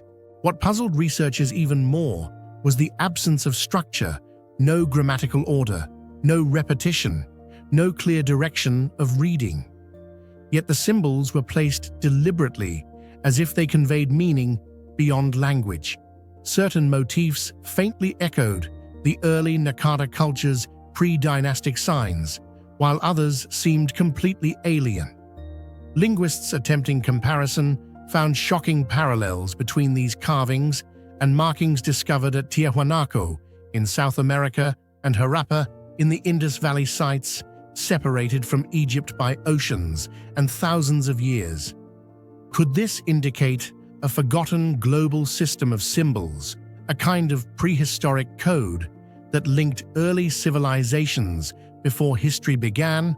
Scholars remain divided. Some argue the carvings were purely ceremonial abstract art, meant to invoke divine presence rather than record words. Others insist they are ritual codes of Osiris, mystical formulas designed to protect the tomb or guide a soul through the underworld. The most radical theory suggests that these symbols may belong to a civilization that predated Egypt itself, a culture so ancient that later Egyptians remembered its knowledge as the wisdom of the gods. When the stones were later examined with infrared imaging, researchers noticed a faint luminescence radiating from certain symbols. Spectrographic analysis revealed mineral alterations caused by extreme heat, perhaps the result of a fire ritual, or something even more extraordinary, an energetic discharge that scorched the stone itself. Whatever event left these marks, it fused the symbols into the rock as if they were born from the material, not carved into it. No one has ever deciphered them. Each curve and groove seems alive with intent, yet detached from human expression. Standing before them, one feels not like a reader before a text, but like an intruder before a message written for another species or another world. Despite its royal scale, the central chamber is completely empty. No sarcophagus, no mummy, no treasures, only blackened dust and burn marks across the stone. Some believe the tomb was symbolic or that its owner was erased from ritual memory. Others think the remains were removed deliberately to hide the true identity of the unknown pharaoh. One Egyptologist wrote, "If a name is existence, then this tomb is proof of a ruler stripped even of his soul." Near the entrance, archaeologists found ritual jars, ceremonial knives, and shattered statues of Osiris. These fragments bore scorch marks, suggesting they were part of a transformation rite, offerings meant to open the Duat, the underworld of the dead. The ceremonies eerily matched descriptions later found in the Book of the Dead. Could this have been the first ritual gateway to the realm of Osiris? If so, the unknown pharaoh may not have been a mortal king at all, but the first to attempt divine resurrection, to die not as man, but to rise as God. When modern teams entered the tomb, they reported unsettling anomalies. Electronic equipment malfunctioned, compasses spun uncontrollably, and the temperature dropped sharply in sealed chambers. Magnetic sensors detected unusual fluctuations near the engraved stones. Some suggested it was caused by magnetized minerals, but the readings were far beyond what naturally occurs in Abidos rock. Locals gave the tomb a chilling name, the tomb that breathes. They claimed that at night, the tomb exhaled a low hum, like a long, slow breath beneath the sands. Modern researchers propose that the empty core of the tomb is symbolic. Its passageways and ritual chambers, ending in a void, represent the soul's journey through the layers of the Duat, ending in union with Osiris. In that sense, the emptiness is not absence, it is completion, the merging of the self with eternity. Was the unknown pharaoh a real person or a symbolic figure, a living Osiris enshrined as a concept rather than a corpse? After decades of study, not a single ancient text mentions this tomb. Its name, era, and purpose remain buried under millennia of silence. Even with modern ground-penetrating radar, each discovery only deepens the enigma. Some say the tomb is a physical manifestation of a metaphysical ritual. Others believe it is evidence of a pre-Egyptian civilization from an age when gods still walked among men. Whatever the truth, the tomb of the unknown pharaoh at Abidos remains a haunting echo of forgotten time, where writing cannot be read, names cannot be spoken, and the past refuses to reveal itself. What do you think these strange carvings truly represent? Are they an ancient language, a magical code, or a message from a civilization long vanished? Share your thoughts below. Perhaps you will be the one to glimpse the truth behind the tomb of the unknown pharaoh. Hidden deep within the Peruvian Andes, at over 3,000 meters above sea level, lies one of the most mysterious archaeological sites in South America, Chavin de Huantar.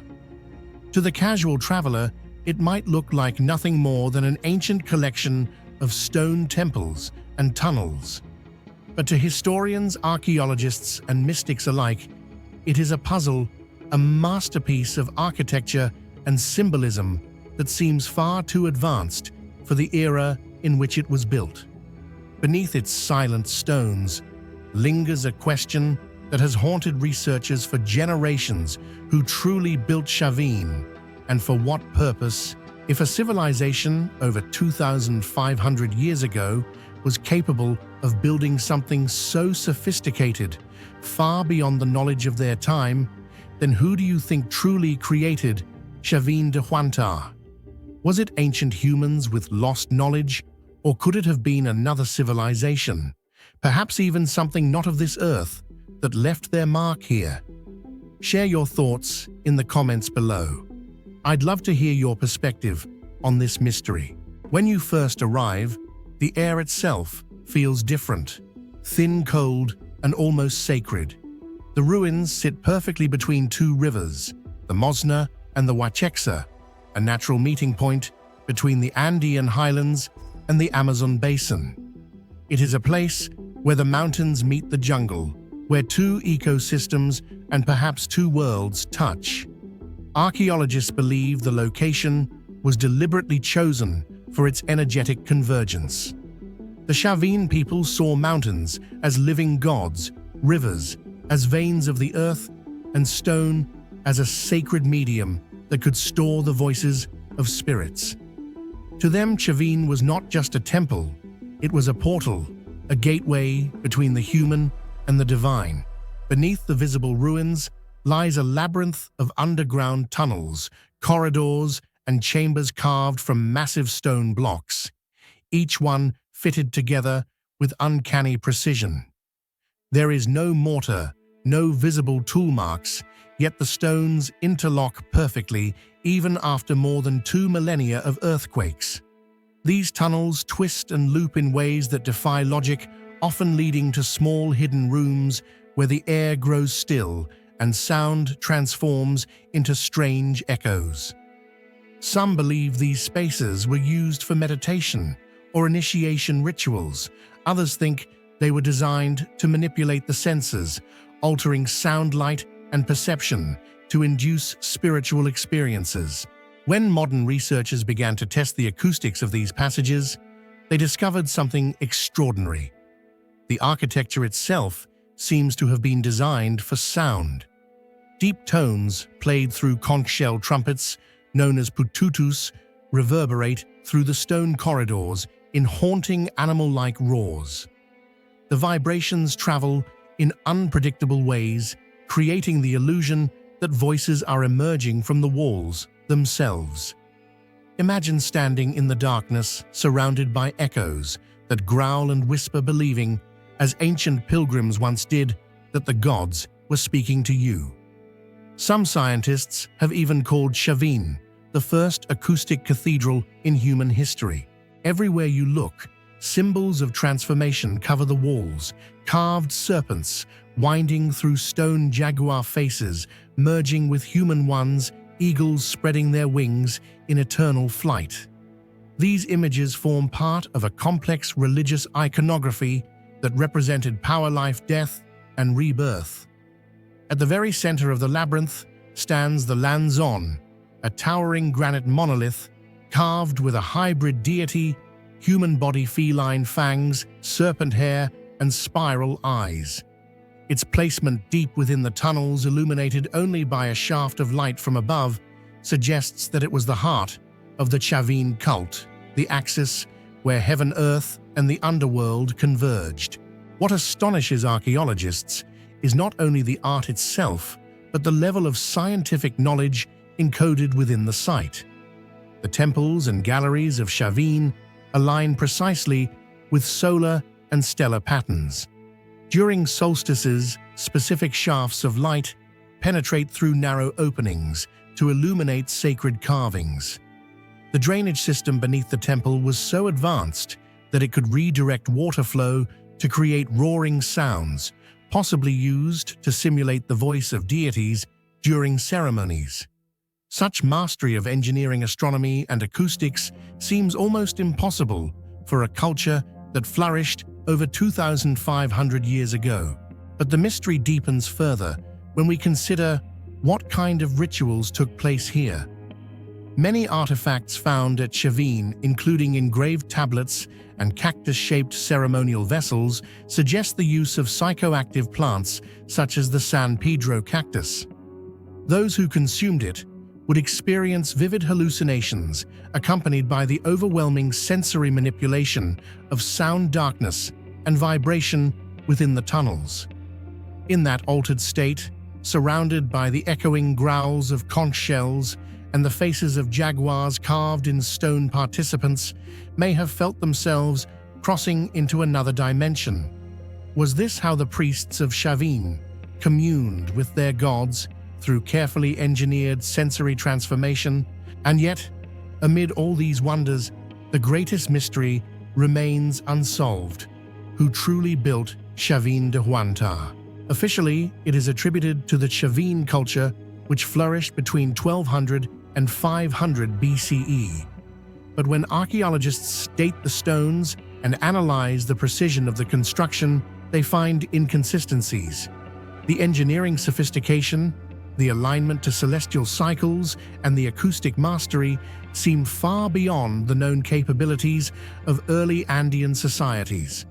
Some researchers even speculate that Chavin may have been built upon an older unknown foundation, a legacy from a forgotten civilization that predated recorded Andean history. There are strange clues that support this idea. Some carvings appear older and more eroded than the rest, suggesting multiple phases of occupation. Others depict creatures and symbols not native to the Andes: crocodiles, tropical fish, and birds from the Amazon basin, as if the builders possessed knowledge of distant regions long before organized trade routes existed. Even the style of the lanzon, with its fusion of animal and human forms, resembles art found thousands of kilometers away in Mesoamerica. Could Chavin be the remnant of a lost cultural network, one that connected early civilizations across the Americas? Then there are the stone-cutting techniques themselves. The precision of certain blocks, their smooth surfaces, tight joints, and deliberate orientation reminds some scholars of the megalithic craftsmanship seen in sites like Tiwanaku or even the pyramids of Egypt. Yet there are no written records, no inscriptions, no evidence of tools that could explain such mastery. It is as if Chavin appeared suddenly fully formed, like a monument inherited rather than created. Legends from local Quechua traditions speak of beings of light who descended from the mountains, teaching humanity how to shape stone and channel the forces of nature. Others describe Chavin as the dwelling of the children of the stars who left before humanity could understand their purpose. To some, these are just myths, but to others, they are whispers of a forgotten truth. Archaeologists have tried to reconstruct the original purpose of Chavin, but the evidence points in multiple directions. Was it a temple, a university of science and ritual, an initiation chamber for priests and rulers, or was it something older, a technology of the spirit built to amplify consciousness itself? The site's sudden abandonment only adds to the enigma. Around 200 BCE, the complex was mysteriously sealed. Chambers were filled with debris, entrances blocked, and altars buried under stone. There are no signs of war or destruction, only deliberate closure, as if the last priests wanted to lock away a power too dangerous to remain open. Since then, Chavin has stood silent, its secrets buried beneath centuries of dust and myth. Today, researchers using 3D scans continue to uncover hidden chambers, strange alignments and symbols, mapping both the sky and the human mind. Each discovery deepens the mystery. Was Chavin a product of ancient genius or a relic of a vanished civilization? Walking its stone halls feels transformative, as if it were built to awaken something within us. The question still echoes: who truly built Chavin de Huantar, and what knowledge have we forgotten? On the northern coast of Ireland, where the Atlantic crashes against dark cliffs and mist curls across the horizon, there lies a place that seems to defy the ordinary rules of nature. The Giant's Causeway is one of those rare landscapes where the line between geology and art, between natural creation and divine architecture, becomes almost impossible to distinguish. At first glance, it appears to be the work of some ancient civilization, a massive pathway of tens of thousands of interlocking basalt columns stretching from the land straight into the sea. But step closer and you realize these formations are not the remains of a forgotten empire, nor the relics of a mythic god's workshop. They are the result of natural forces so immense, so precise, that they seem almost beyond belief. When you see tens of thousands of perfectly shaped basalt columns stretching out into the sea, do you believe this is truly a product of nature? Or could it be a structure marked by some ancient greater force? Share your thoughts in the comments below, because every perspective might reveal a completely new way to understand this mysterious wonder. The story of the Giant's Causeway begins around 50 to 60 million years ago, during a period of intense volcanic activity that reshaped much of what we now call Northern Ireland. Streams of molten basalt erupted from deep fissures in the earth, pouring across the surface like rivers of fire. As this fiery liquid spread and cooled, it began to contract and crack, just as mud does when it dries in the sun. But instead of random fractures, the lava formed patterns of astonishing geometric perfection, mostly six-sided columns, though some have 4, 5, or even 7 sides. Each column locked tightly against its neighbor, creating a tessellated surface so flawless that it looks almost engineered. There are over 40,000 individual columns, packed together along the coast, each one shaped like a hexagonal prism. Most stand about 30 to 40 centimeters wide, though some reach heights of up to 12 meters. When viewed from above, they resemble an enormous mosaic, as if some giant hand had carved them one by one with mathematical precision. The sheer uniformity of their design is what makes the Giant's Causeway one of the most extraordinary natural wonders on Earth. Even scientists who understand the volcanic process admit that its perfection borders on the surreal. Imagine walking down toward the shoreline. The ocean air smells of salt and rain, and beneath your feet is a pathway made of endless stone columns, each one fitting so neatly into the next that no blade of grass can grow between them. The surface rises and falls like frozen waves, and when you reach the edge, the columns vanish into the sea, as if continuing toward another world beneath the water. It is said that from certain angles, the causeway looks like a stairway descending into the ocean, a road built for giants, or perhaps a bridge between realms. According to Irish legend, the giant Fionn mac Cumhaill, Finn McCool, built the stone bridge to reach Scotland and challenge his rival, Benandonnair. Realizing his opponent's size, Finn disguised himself as a baby. Terrified by the child's size, Benandonnair fled in panic, destroying the bridge, leaving behind the Giant's Causeway we see today. Yet even stripped of legend, the site retains a sense of the supernatural. The basalt columns rise in uneven tiers, forming platform steps and terraces that seem sculpted for a grand forgotten purpose. Some sections have been given names by the locals: the Giant's Boot, shaped like an enormous footprint; the Organ, where vertical columns resemble the pipes of a cathedral instrument; and the Wishing Chair, a seat of polished basalt that has been worn smooth by centuries of visitors seeking good fortune. Every formation feels deliberate, as though nature itself was following a hidden architectural plan. Scientists have long tried to understand how such order could emerge from chaos. The process of columnar jointing, as it is technically called, occurs when thick lava flows cools slowly and uniformly, allowing stress cracks to spread evenly through the rock. But at Giant's Causeway, the level of consistency is unprecedented. The hexagonal shapes extend for hundreds of meters with barely a flaw in alignment. Even modern experiments attempting to reproduce these conditions rarely achieve such perfection.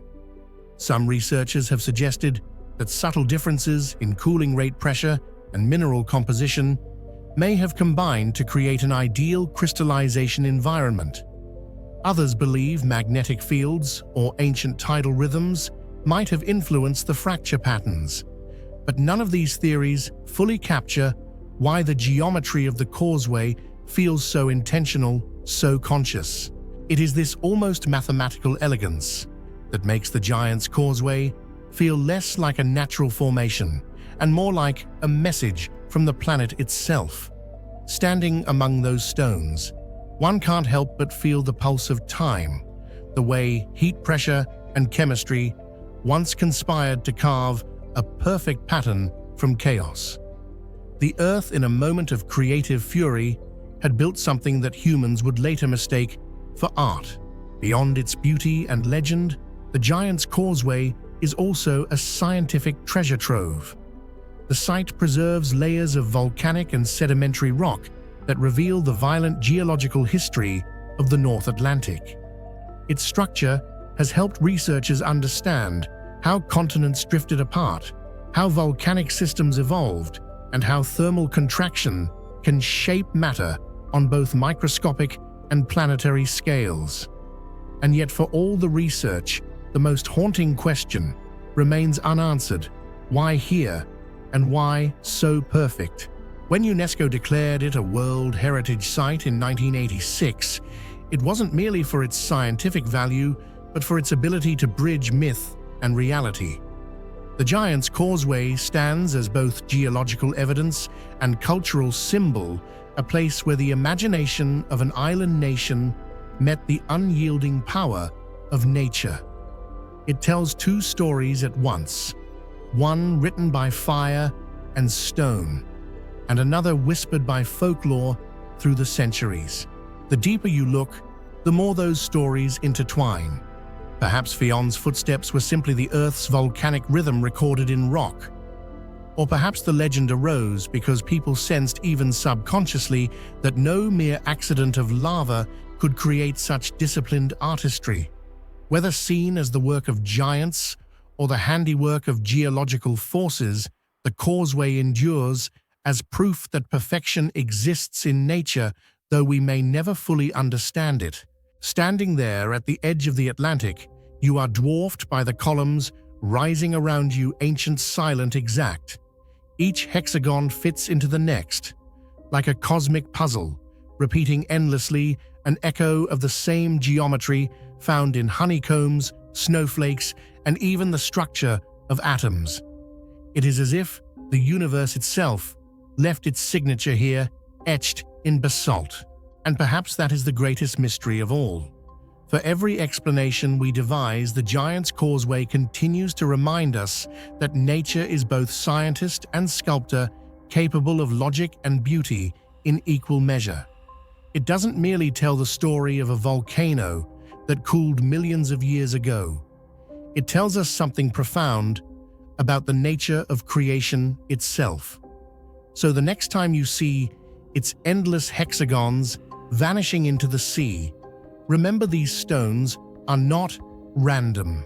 They are the frozen mathematics of the Earth, shaped in fire, cooled by time, and arranged with a precision that even the greatest human architects can only imitate. The Giant's Causeway is more than a landscape. It is a message carved in stone, a testament to the mysterious harmony between chaos and order that defines our world. Among all the pyramids that rise across the sands of Egypt, few evoke as much mystery and melancholy as the Black Pyramid of El Lahun. At first glance, it seems to be a ruin, a dark, crumbling mound of clay, standing in the shadow of greater monuments like Giza or Saqqara. Yet beneath its weathered surface lies a structure that defies expectation, both in design and in precision. Built during Egypt's Middle Kingdom under the reign of Pharaoh Senusret II around 1840 BCE, this enigmatic pyramid tells a story not of glory and perfection, but of innovation, secrecy, and forgotten genius. While the Great Pyramid of Khufu dazzles with its luminous white limestone and massive scale, El Lahun stands in stark contrast, dark, eroded, and seemingly fragile.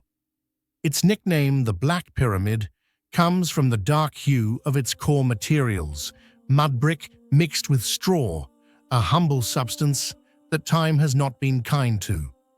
The white limestone casing that once covered it has long since vanished, leaving the inner mass exposed to centuries of desert wind and sun. From afar, it resembles a blackened relic, as though scorched by time itself. But appearances deceive. Beneath its decay lies a level of engineering precision that rivals and in some ways surpasses its more famous predecessors. Do you believe the extraordinary accuracy of El Lahun was simply the result of advanced observation and mathematics, or could it suggest the Egyptians possessed a form of lost knowledge we have yet to rediscover? Share your thoughts in the comments below.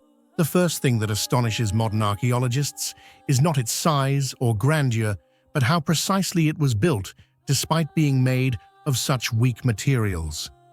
Mud brick, unlike stone, is susceptible to erosion, compression, and shifting. Yet somehow, the builders of El Lahun managed to construct a pyramid that adhered with astronomical accuracy to the cardinal points north, south, east, and west. The alignment of its corridors and internal chambers deviates by mere minutes of arc from true north.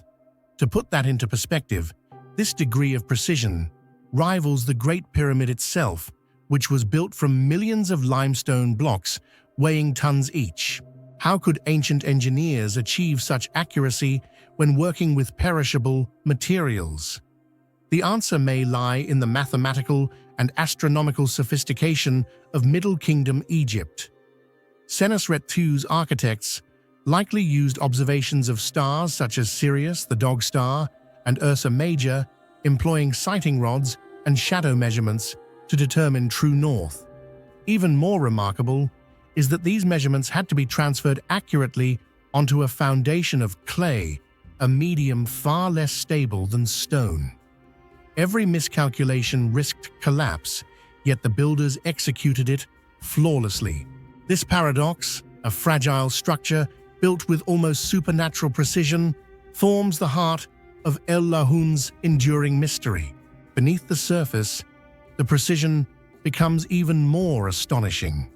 Instead of following the conventional layout of earlier pyramids with entrances on the north face, the true entrance of El Lahun lies concealed beneath a nearby tomb belonging to a royal woman. This unconventional placement suggests deliberate misdirection, as though the builders intended to deceive tomb robbers. But it also reveals a deeper level of spatial understanding. The underground network is a labyrinth of corridors, false passages, and sealed chambers, all meticulously measured and aligned. Some tunnels were built merely to mislead, while others lead to perfectly proportioned rooms lined with polished stone. Even with modern mapping, archaeologists still find it difficult to understand the geometric logic of its internal plan. Every angle, every corridor seems calculated to maintain both symmetry and astronomical orientation, a level of planning that required not only architectural brilliance but also profound knowledge of geometry and celestial motion. Constructing a pyramid from mud brick posed immense challenges. Unlike stone, mud brick could not bear great weight for long periods, especially in a structure as massive as a pyramid. To compensate, engineers devised a core framework reinforced by stone corridors and massive foundation slabs. This hybrid approach, mud brick for bulk, stone for support, demonstrates a remarkable understanding of load distribution and material behavior. Over 300 years later, parts of the pyramid still stand. Though the outer layers have crumbled, the internal design remains legible, a silent testament to the precision of its original planning. The fact that the structure has survived at all through millennia of floods, erosion, and earthquakes speaks volumes about the builders' foresight. They didn't simply stack bricks, they engineered resilience into every angle using techniques we still study today. The pyramid's orientation toward the stars was no accident. In Egyptian belief, the journey to the afterlife was a cosmic voyage. The pharaoh's soul was thought to ascend to the heavens, and join the imperishable stars. The builders of El Lahun took this concept literally. Researchers have discovered that certain passageways align with the rising of Sirius Sopdet, a star associated with the goddess Isis, and the annual flooding of the Nile. This connection between astronomy, agriculture, and divinity was central to Egyptian cosmology. The precision alignment of the pyramid, despite its simple materials, reflects the belief that even clay and mud could be instruments of eternal harmony if built according to cosmic law. In this sense, El Lahun is more than a tomb. It is a celestial instrument calibrated to the heavens. The pharaoh's eternal home was also a mathematical model of the universe. Perhaps the most haunting mystery of all, no royal mummy was ever found inside. Despite decades of excavation, no trace of Senusrettu's body or burial goods has been recovered from the pyramid itself. Some believe the tomb was plundered in antiquity. Others suggest that the pharaoh was buried elsewhere entirely, and that El Lahun served a purely ritual purpose, a symbolic gateway between life and death. If this is true, then the pyramid's extraordinary precision was not for physical preservation, but spiritual alignment, a machine for the soul rather than the body. Its accuracy in orientation may have been intended to guide the king's Ka spirit through the stars with unerring direction. Around the pyramid lies the ancient town of Kahun, a settlement built specifically for the workers and priests who maintained the royal complex. Excavations have revealed papyri wooden tools and intricate jewelry, all made with the same obsessive precision that defines the pyramid itself. Curiously, among these artifacts were symbols and inscriptions that don't match standard Egyptian hieroglyphs, enigmatic marks that some scholars believe could be proto-engineering codes or astronomical notations.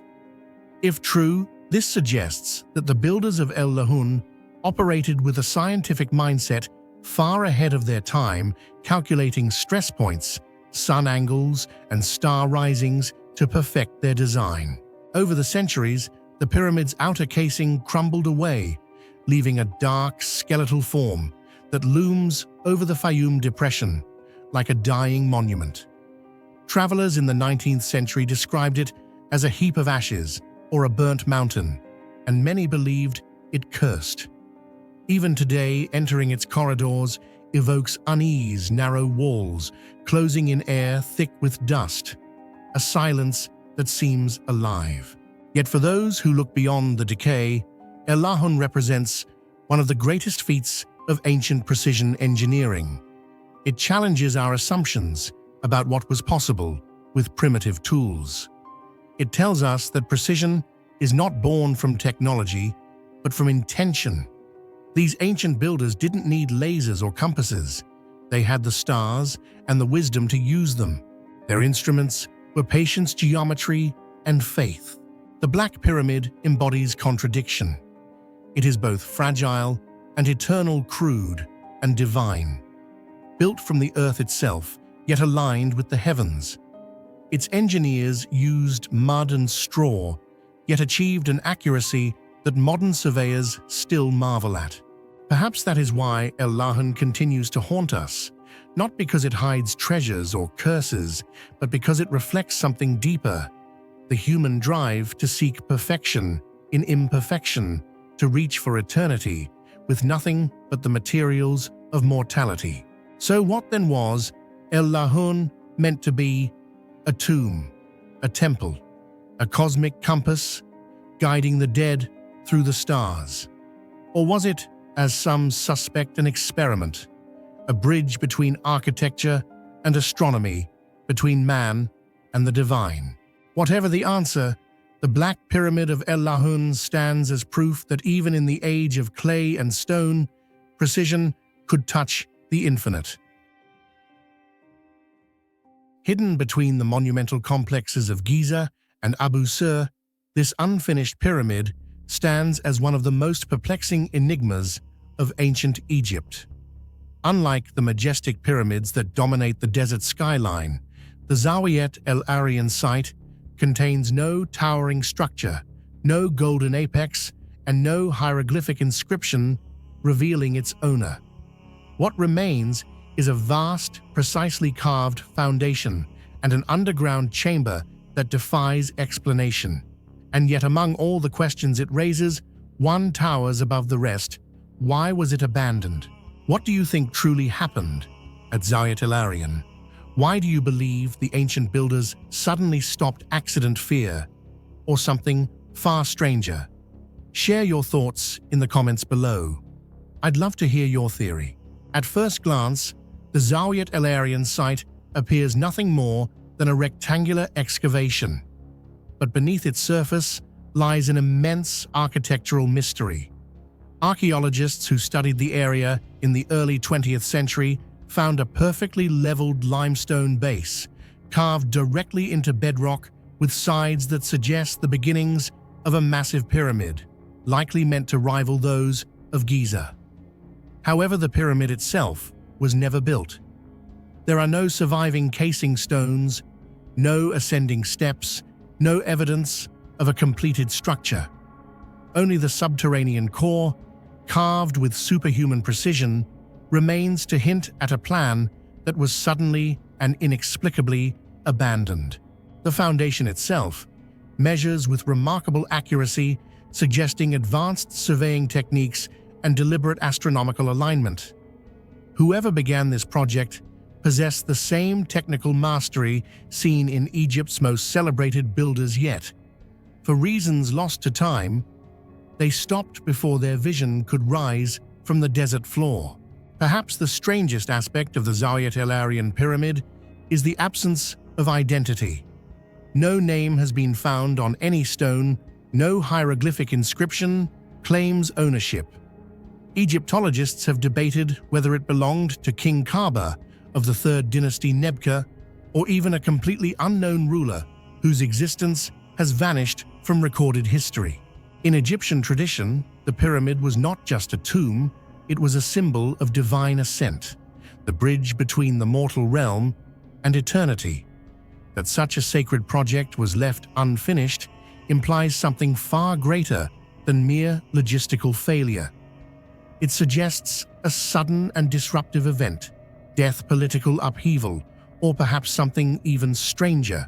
Below the deserted foundation lies one of the most astonishing features ever found in Egyptian architecture, a massive underground chamber, reached by a long, sloping passage cut deep into the bedrock.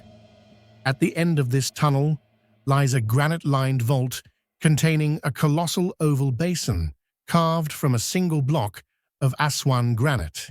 This monolithic basin, polished smooth as glass, weighs many tons and was placed with millimeter precision. No tool marks suggest crude chiseling. Instead, the surface bears the unmistakable traces of high-speed drilling or grinding techniques, technologies that should not have existed over 4,000 years ago. To this day, no one can explain how the ancient Egyptians could have hollowed, shaped, and transported such a massive stone to this site. Some engineers argue that even modern tools would struggle to replicate it with such accuracy. The geometry of the chamber is exact. The surfaces are smooth angles perfect, and the orientation aligns with the cardinal directions.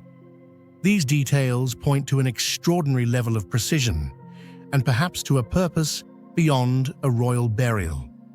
Some researchers, noticing the similarities between this site and the Serapeum of Saqqara, speculate that Zawat Elaran might have been intended as a resonance structure, a place where sound or vibration played a role in ancient rituals or even in energy generation. Of course, these ideas remain controversial, but the evidence of mechanical precision, combined with the mysterious basin, continues to inspire speculation that Egypt's pyramid builders possessed scientific knowledge we have yet to rediscover. Adding another layer of mystery, Zawat Elaran has been off-limits to archaeologists for over 6 decades. Since the 1960s, the entire area has been occupied by the Egyptian military. civilian researchers are forbidden from entering the site, and no new excavations have been conducted since. Why would a site of such archaeological importance be sealed off? The official reason cites military use, but many suspect that the restriction hides something deeper, perhaps a discovery made long ago that authorities chose to keep secret.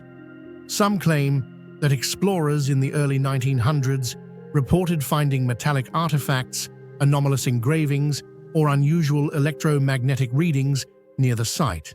Without access, none of these claims can be verified, leaving the mystery sealed beneath the sands, both literally and politically. The greatest mystery of the Zawat El-Arian pyramid lies in one question: why was it abandoned? The ancient Egyptians, renowned for their organization, engineering skill, and unwavering religious devotion, stopped midway through construction without leaving any explanation. Excavations show no traces of fire collapse or war, and no natural disasters were recorded in the area.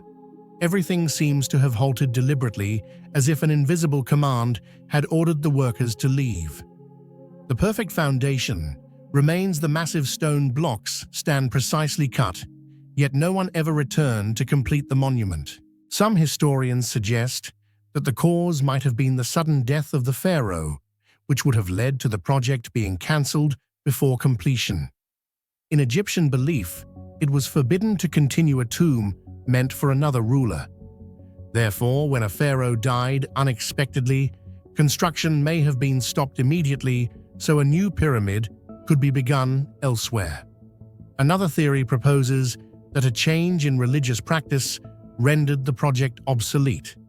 Perhaps the spiritual center was relocated, funerary traditions evolved, or a new burial concept emerged.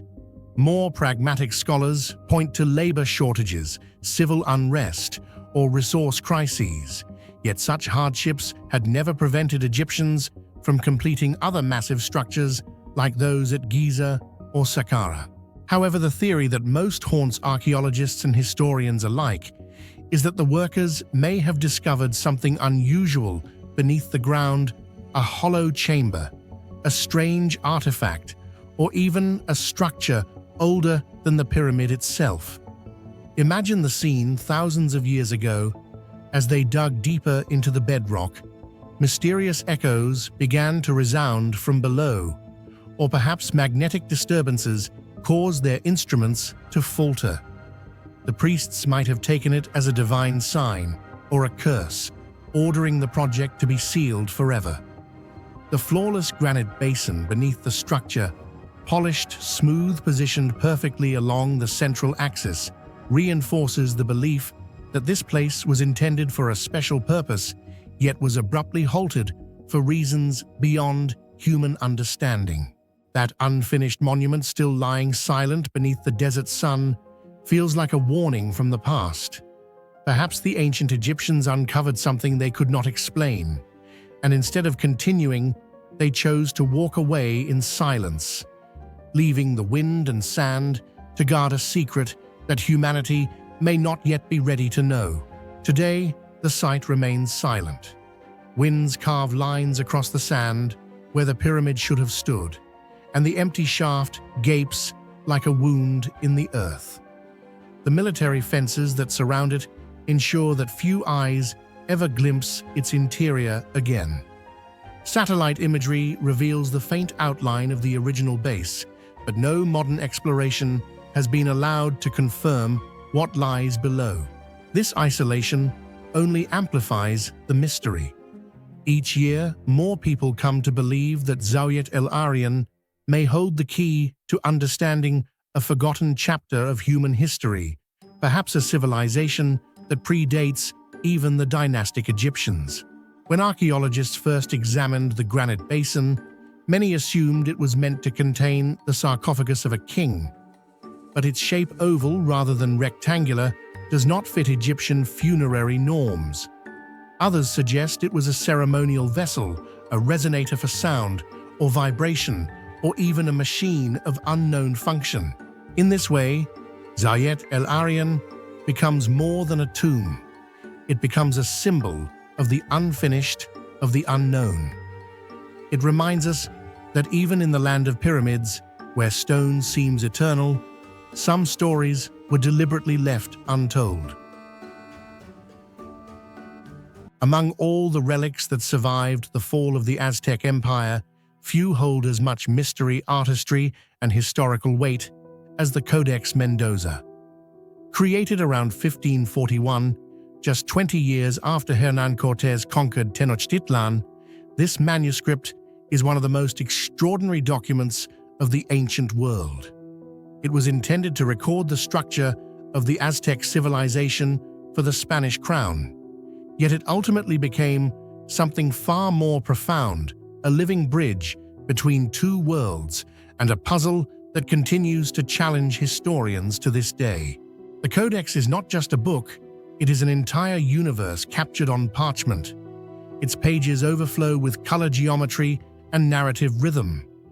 Every line, every glyph, tells a story about a civilization that rose to greatness atop the Valley of Mexico, governed by gods, warriors, and ritual. It offers a meticulous account of Aztec life, the tribute system that fed the empire, the customs of its people, its education, its religion, and its wars. But beneath this apparent order lies a haunting question that has defied centuries of scholarship. Who truly created the Codex Mendoza? Who do you think truly created and compiled the Codex Mendoza? Were they the mysterious Aztec scribes who tried to preserve the soul of their people in every brushstroke, or the Spanish friars who reshaped it to record history through their own lens? Or perhaps it was a strange collaboration between two worlds, a work that was both controlled and quietly rebellious. Share your thoughts in the comments below. Which theory do you believe most? The origin of the Codex is on the surface straightforward. Antonio de Mendoza, the first viceroy of New Spain, ordered the manuscript to be made for King Charles V of Spain. His goal was bureaucratic and political, to help the Spanish crown understand the complex administrative network of the Aztec Empire it had just inherited. But Mendoza himself did not write it. He commissioned local indigenous scribes, Tlacuilos, the highly trained painter-writers of the Aztec world, to create the illustrations, while Spanish priests and scribes later added written commentary in their own language. This dual authorship Aztec imagery, paired with European text, is what gives the Codex Mendoza its strange dual identity. It is both native and colonial, both authentic and interpreted. It is in essence the voice of a conquered empire, speaking through the pen of its conquerors. Yet scholars believe that the Tlacuilos who painted the original imagery did far more than simply follow Spanish instructions.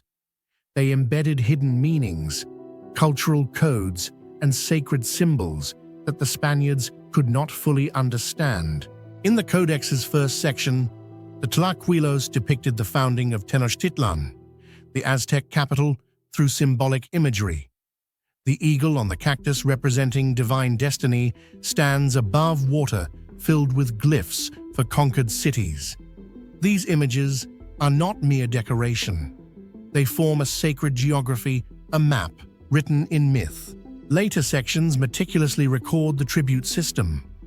Dozens of provinces are shown with drawings of the goods they owed to the empire: cloaks, jade beads, jaguar pelts, cacao beans, bird feathers, and weapons. This level of precision would be remarkable for any 16th century manuscript. But what astonishes modern scholars is that many of these regions remain unidentified on modern maps. Were these forgotten provinces or symbolic territories of religious importance?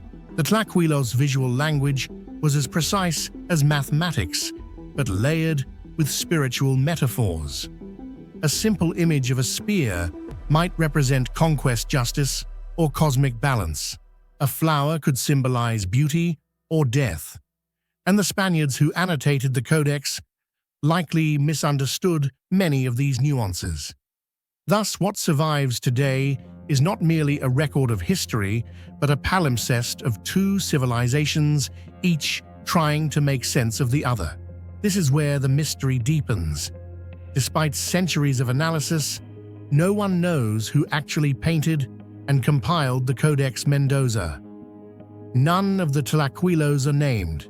Their identities were erased by time and colonial rewriting. But stylistic evidence suggests that the manuscript was not the work of a single artist, but rather a coordinated team of Aztec elites who had survived the fall of Tenochtitlan and secretly preserved their traditions. Some historians propose that the codex may have been based on an older pre-conquest document, now lost, that chronicled the empire's structure and tributes. If true, this means the Codex Mendoza might be the last surviving echo of the official Aztec state records, an idea that gives the manuscript near mythical importance. Others go further, suggesting that the Tlacuilos deliberately used their art as a form of resistance. They knew that their world had ended, yet through their paintings, they ensured that its spirit would endure. In this interpretation, the Codex Mendoza is a coded farewell from the Aztec civilization, disguised as a bureaucratic report for the Spanish king. Its glyphs conceal ancient wisdom, its margins hide prayers, and its imagery forms a silent rebellion, the last cry of Tenochtitlan before fading into history. Modern imaging techniques, multispectral scanning, and pigment analysis have revealed even more mysteries. Certain pigments used in the codex were unavailable in Mexico after the conquest, implying they came from older, pre-Hispanic sources. Some glyphs appear to have been altered possibly by later hands, and faint underdrawings suggest that the original composition may have been rearranged, perhaps censored, before being finalized. These clues fuel a growing theory that the codex we have today is not the original version, but a later reconstruction, possibly edited by Spanish friars who sought to purify it for European eyes. If that is true, then somewhere hidden or destroyed, there may once have existed a lost prototype, a fully indigenous manuscript that captured the unfiltered worldview of the Aztecs before colonization. Even after its creation, the codex's fate was as turbulent as its birth. In 1542, it was loaded onto a Spanish ship bound for Europe, destined for the Royal Library. But fate intervened. French pirates captured the vessel in the Atlantic and looted its cargo. The manuscript vanished for decades, passing through unknown hands. When it resurfaced in France in the late 16th century, scholars noticed subtle changes, annotations in different inks, missing folios, and discrepancies in iconography. From there, it passed to England, then possibly to Egypt, before finally settling in the Bodleian Library at Oxford, where it remains today. For nearly a century of its existence, no one knows where the codex was or who might have altered it. Was it studied by secret scholars, hidden in a private collection, or perhaps copied and forged with multiple versions circulating in Europe? This period of disappearance adds another layer to its enigma. The Codex Mendoza is not only a record of a vanished civilization, it is itself a survivor of theft, exile, and rediscovery. Beyond its uncertain origins, the Codex Mendoza offers one of the most detailed windows into Aztec society ever recorded. It shows us a people of disciplined faith and intellect. Children are depicted being taught by their parents, punished for laziness, or rewarded for hard work. Warriors are trained in ranks, priests perform rituals, and merchants travel through jungles and deserts, carrying tribute to the capital. Every page reveals the pulse of a civilization that, in its short but brilliant life, achieved an extraordinary synthesis of art, religion, and power. And yet, despite its precision, the Codex leaves us with haunting silences. The faces of its creators are gone. The names of the Tlacuilos, those who painted the world in color and symbol were never written down. It is as if the Aztec scribes deliberately erased their own identities, allowing the codex itself to become their collective voice. Perhaps that was the intention all along, to speak not as individuals, but as a people. Deep within the thick green labyrinth of the Ecuadorian Amazon lies one of the most enduring mysteries of the modern world, the Metal Library. Hidden beneath the remote Tayos Cave, this supposed collection of metallic books has haunted explorers, scientists, and conspiracy theorists for decades. Some call it the last remnant of an ancient super-civilization. Others whisper it is a vault of alien knowledge buried long before human history began. What makes this mystery so captivating is not only the claim that a library of metal plates actually exists, but the ultimate question: who created it and why? If these mysterious metal plates truly exist, engraved with knowledge far beyond their time, who do you believe created them? Was it an unknown, ancient civilization, visitors from the stars, or our own forgotten ancestors? Share your thoughts and theories in the comments below. I'd love to hear what you think about the true origin of the Metal Library of Ecuador. In 1969, an Argentinian-Hungarian explorer named Juan Morich announced to the world that he had discovered something extraordinary in the southern jungles of Ecuador, an immense subterranean network known as Cueva de los Tallos, the Cave of the Oilbirds. Deep inside, he claimed to have seen rows of shining metallic plates engraved with symbols, maps, and figures unlike any known script on Earth. Morich described it as a library made of metal containing the lost history and science of an unknown civilization.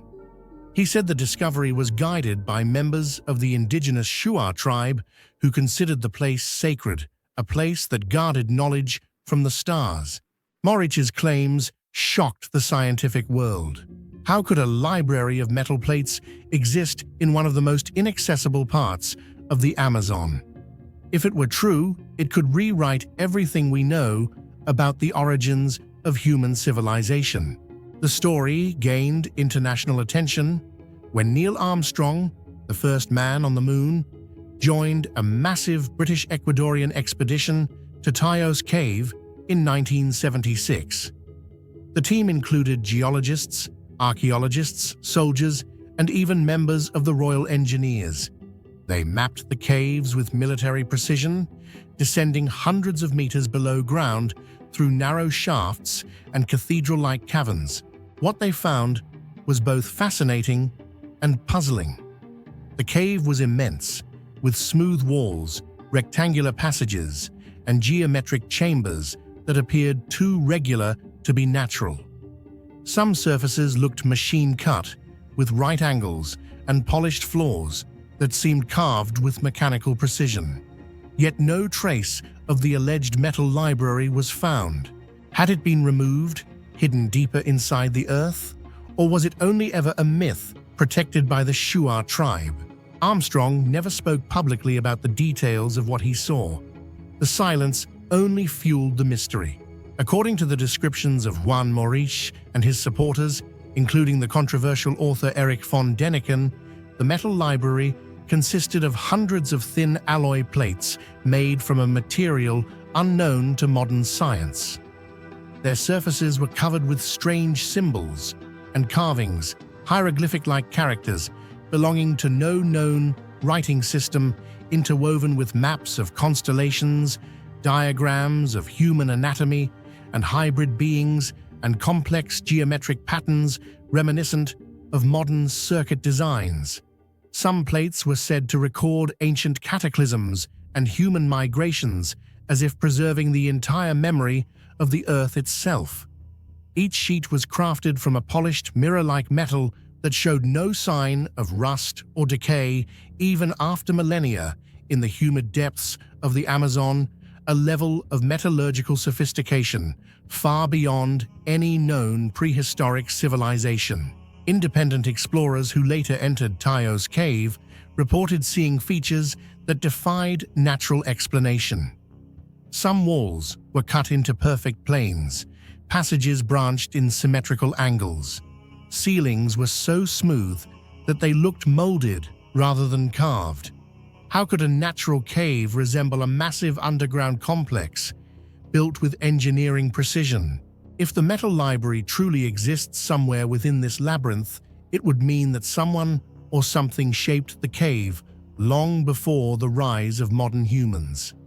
And that brings us to the central mystery: who created it?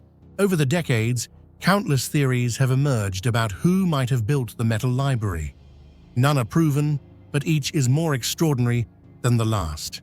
Some believe the library was created by a forgotten civilization predating the Incas, Mayans, or even the Sumerians. Perhaps these people mastered metallurgy, writing, and astronomy long before our recorded history began. The library then could have been a vault of human knowledge built before a cataclysm, a flood, a comet impact, or a global collapse wiped them out. In this view, Tayo's cave might be one of several surviving knowledge bunkers scattered across the planet, similar to myths of Atlantis or Lemuria.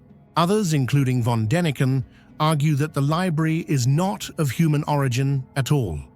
The intricate engravings, the mysterious alloy, and the engineering precision suggest a non-terrestrial intelligence. Perhaps ancient visitors, beings from another world, left behind their records for humanity to one day discover. The Shuar legends of sky beings who brought knowledge to Earth seem to echo this idea. If true, the metal library could be nothing less than a cosmic archive, a database written in metal by those who once walked among the stars. A third, lesser-known theory suggests that the library was a collaboration between early humans and a more advanced group of beings, whether extraterrestrial or from an earlier earthly species. It may have been created to preserve the combined wisdom of two worlds, human spirituality and alien science, hidden away when that partnership collapsed. The most enigmatic aspect of the metal library lies in one haunting question: who created it?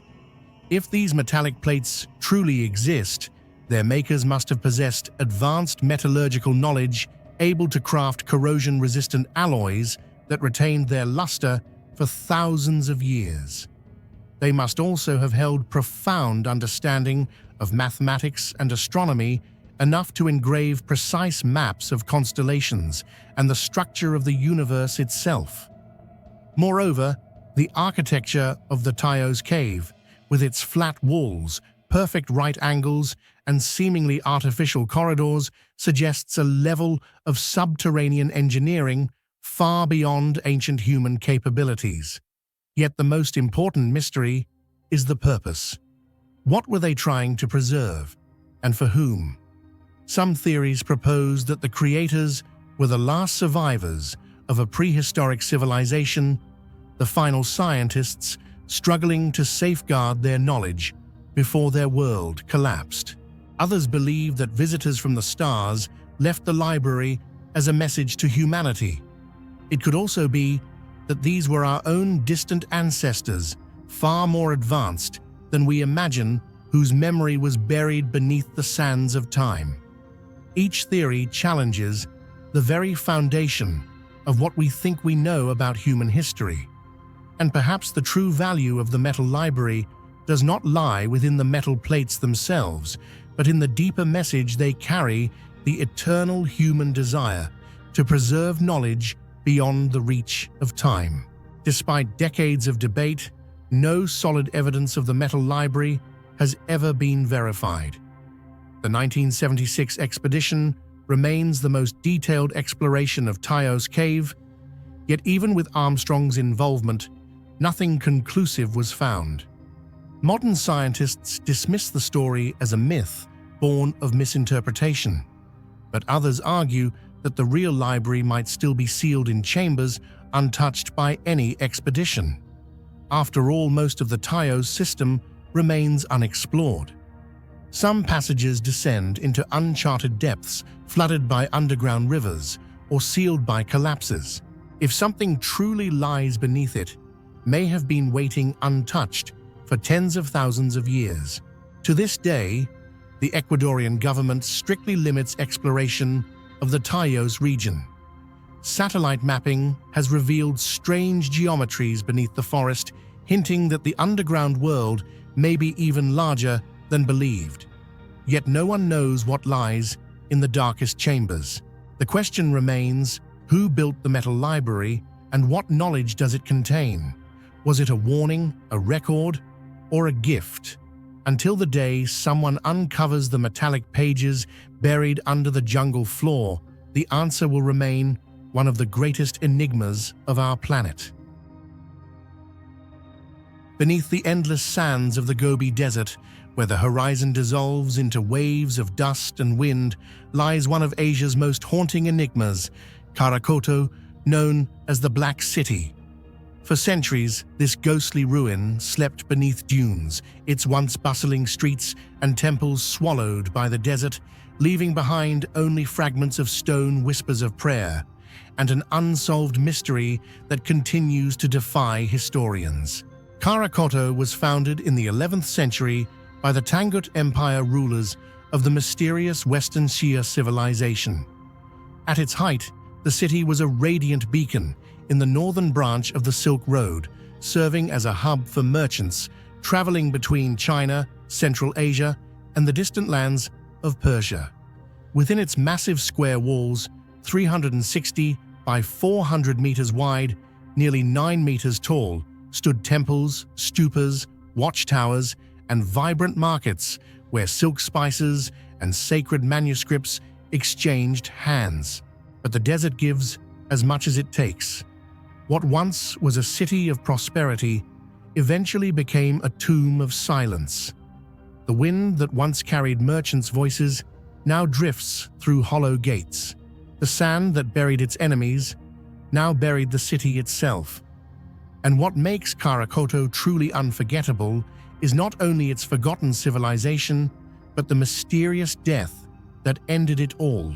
What do you think really happened to Karakoto?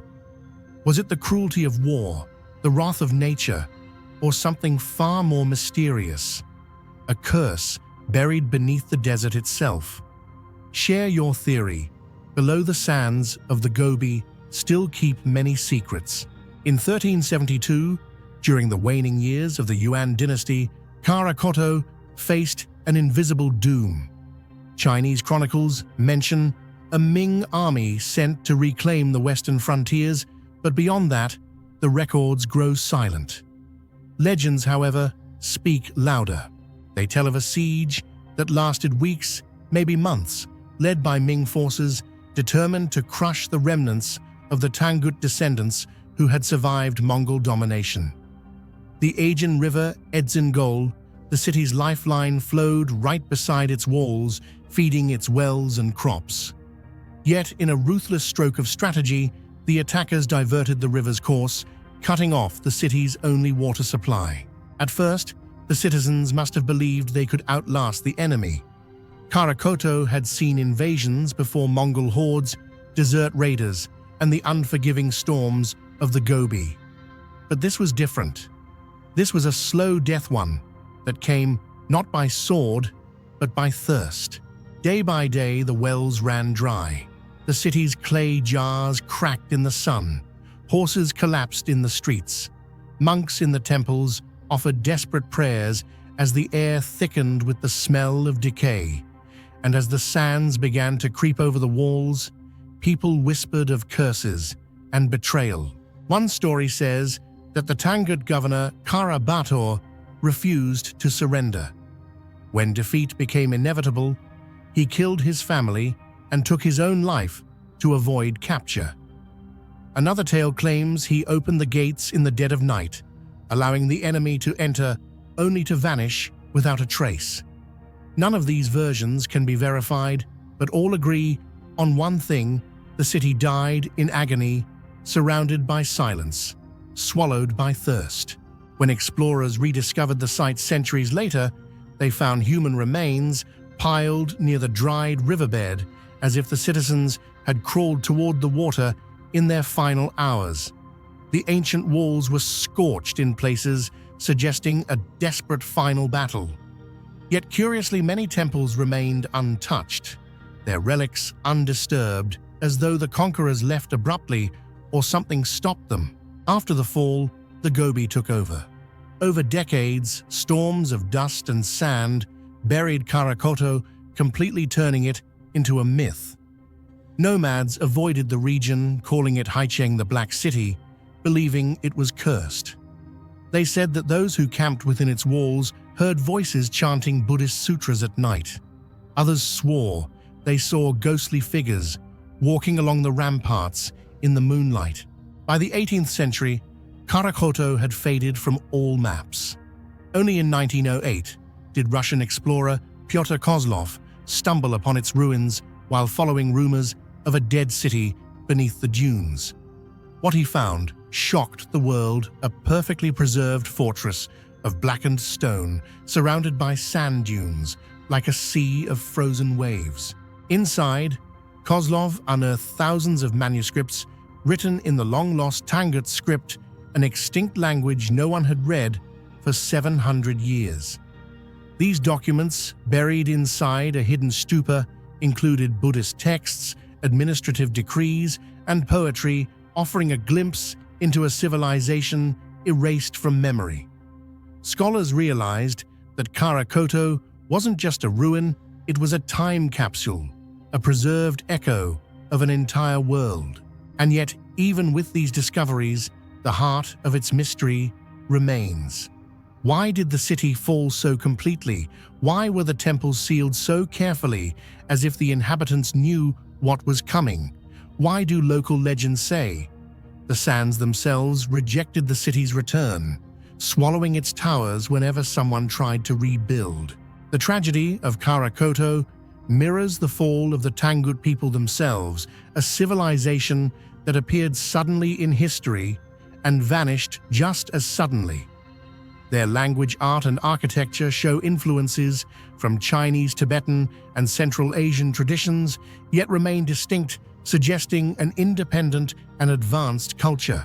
The Tanguts worshipped a blend of Buddhism, Taoism, and animistic beliefs, leaving behind scrolls decorated with strange deities and hybrid symbols, half human, half beast.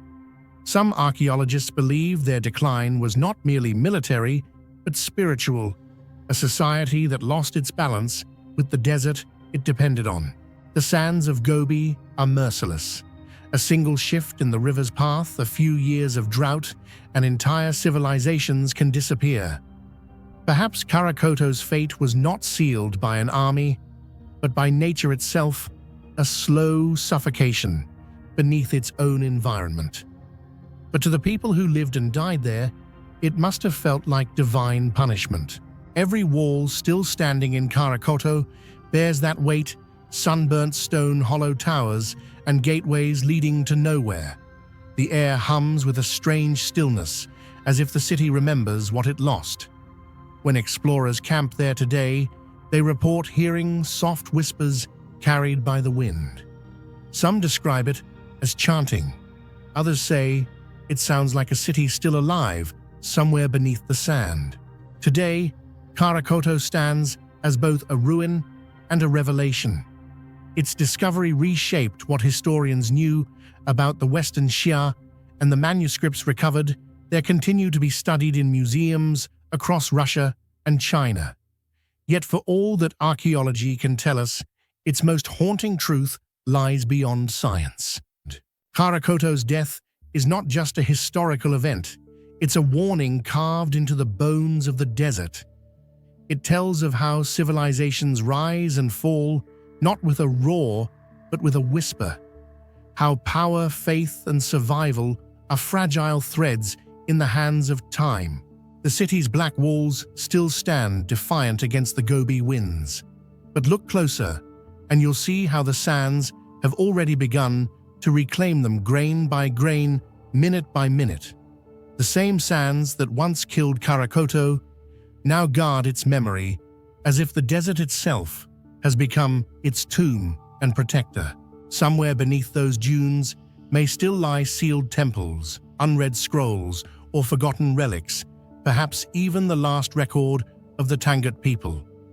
And until they are found, Karakoto remains a city between worlds, between memory and myth, between death and eternity.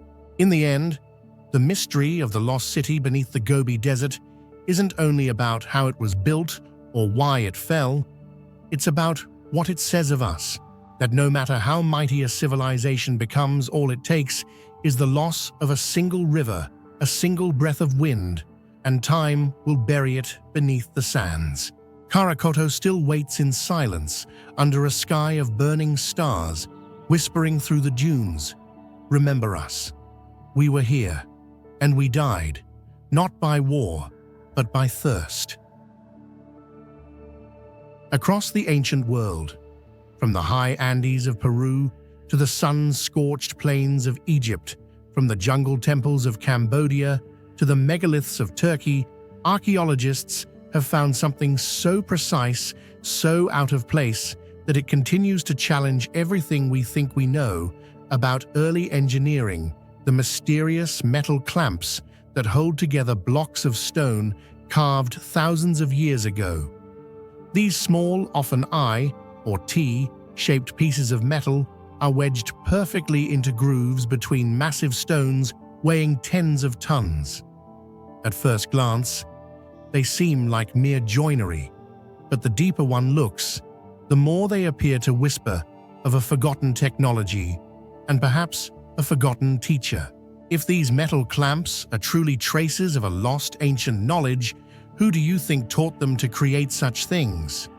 Was it a buried global civilization, ancient gods, or simply brilliant engineers far ahead of their time? Share your thoughts and theories in the comments below. I'd love to know what you think about this mystery. The discovery of these anomalous clamps began in South America, among the Cyclopean walls of Ollantaytambo and Sacsayhuaman. Their immense stones fit so tightly that a knife blade cannot pass between them. On the surfaces where the blocks meet, faint metal traces glimmer, not nails, not bolts, but carefully cast fittings joining the stones together. Chemical tests revealed alloys of copper, arsenic, nickel, and silicon combinations unknown to the Andean metallurgists of that age. How could such mixtures have been produced without advanced furnaces or precise temperature control? And even if they had the alloy, how did they pour molten metal into a gap no wider than a finger with such accuracy that the stone around it never cracked? Soon, similar clamps were found elsewhere. In Egypt, they bound the blocks of the Temple of Karnak.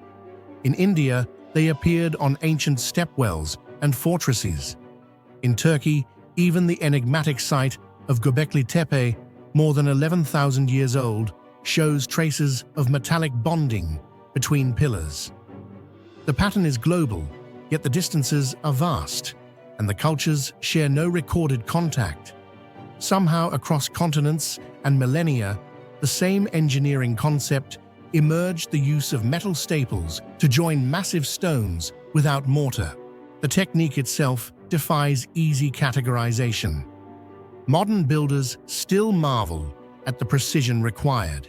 Each clamp cavity was carved with mathematical consistency, often mirror-aligned across adjoining blocks.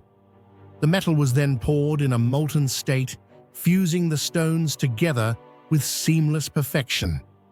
Earthquakes that shattered entire regions left these walls intact, as if they were designed to move as one solid organism. The stones breathe and flex, but never separate, a quality most modern concrete cannot replicate. What astonishes researchers even more is that these clamps are made from alloys that by conventional timelines should not exist. Some contain lead mixed with iron or manganese. Some show oxidation patterns resistant to corrosion, and others, analyzed with modern spectrometers, display non-native elements suggesting refined smelting. How could civilizations with no iron furnaces and no written metallurgy have produced such results. The obvious explanation, coincidence, begins to feel inadequate. Scientists have proposed functional reasons for the clamps. Perhaps they stabilized structures against seismic motion.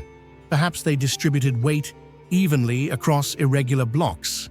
Or perhaps they were merely ceremonial symbols of unity and endurance. Yet as new sites keep revealing similar fittings, the idea of local invention grows less convincing. A technique so uniform, appearing in places separated by oceans, implies either an exchange of knowledge or a shared origin, long before recorded history. This is where the mystery deepens. If these civilizations never met, who taught them? Some archaeologists, cautious but intrigued, point to a possibility of a lost global culture that predated all known civilizations, a mother civilization whose technological fingerprints survive only in stone. Just as myths from distant lands speak of flood fire and gods descending from the sky, these clamps might be the tangible evidence of an ancient network of knowledge that spanned the globe before being erased by catastrophe. Others invoke more grounded ideas that parallel evolution of engineering can occur independently when facing similar problems. Yet that argument stumbles when confronted with the identical shapes, alloy types, and installation methods found from South America to Asia. Even the angles of the grooves and the ratios of width to depth match astonishingly closely. Such precision duplication without contact strains belief. The most daring theorists go further. They imagine the clamps as part of an ancient energy system, conducting subtle electrical currents through the stones, harmonizing vibrations, or channeling telluric forces, remnants of a technology that viewed architecture not as static matter, but as living energy. They cite the piezoelectric properties of some stone types, the conductivity of the alloys, and the way certain temples seem to resonate with low frequencies. Although mainstream science rejects such notions, they echo a deeper intuition that the builders knew something fundamental about matter and energy that modern society has forgotten. Even if we set aside the speculative theories, the question remains painfully clear: who taught them how to do this? History tells us that metallurgy advanced slowly from native copper, beaten into shape, to bronze smelted from tin and copper, to the long ascent toward iron and steel. Yet these clamps appear in contexts thousands of years older than such progress should allow. If they were inventions of isolated geniuses, why did those techniques vanish, leaving no trace in later eras? Why did the Inca, for instance, no longer use clamps in their later architecture, even though they still had the stones that bore them? Some researchers believe the answer lies not in human forgetfulness, but in cultural discontinuity, civilizations rising on the ruins of predecessors whose knowledge was partly remembered, partly mythologized. The builders of Sacsayhuaman might not have been the Incas at all, but inheritors of walls erected by a far older culture. The same could apply to Egypt. The earliest temples showing clamps might predate the dynastic era remnants of a lost experimental phase of architecture.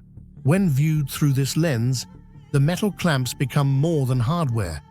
They are signatures, fragments of a vanished instruction manual scattered across the earth.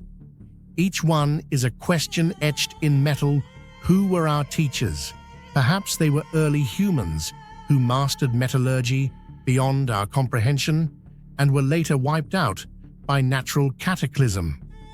Perhaps they were travelers, seafarers, artisans, or astronomers who carried their methods across continents in a time before written maps.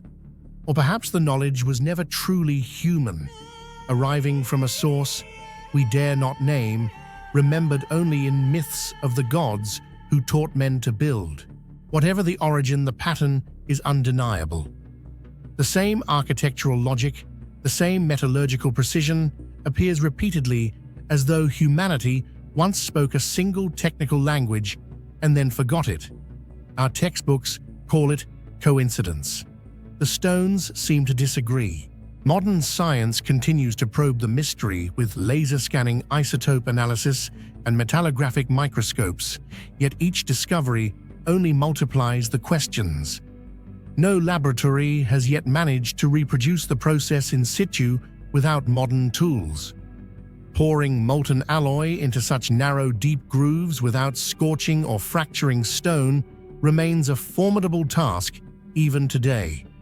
The ancient engineers did it effortlessly, or at least left results that make it appear so. When one stands before those massive walls, the sense of time collapses. The clamps shimmer faintly under the sun, oxidized but intact, binding together stones that have outlasted empires, wars, and earthquakes. They are more than relics of craftsmanship.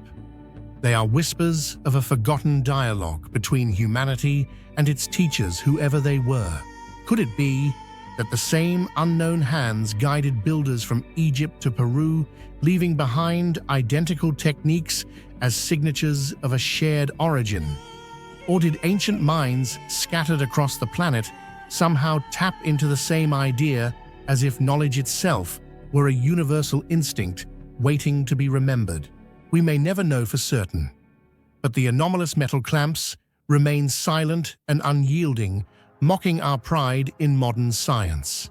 They remind us that the past is not primitive, it is profound. Somewhere behind those cold alloys lies the story of a civilization, or perhaps a species of thinkers that once mastered the art of binding stone and time together. Until we can answer the question, who taught them, every clamp that gleams between ancient stones will continue to echo across the ages, urging us to listen to the lessons our ancestors left behind, lessons we have not yet learned to read. Stretching silently across the savannas of West Africa, between the borders of Senegal and the Gambia, lies one of humanity's most haunting archaeological enigmas, the stone circles of Senagambia.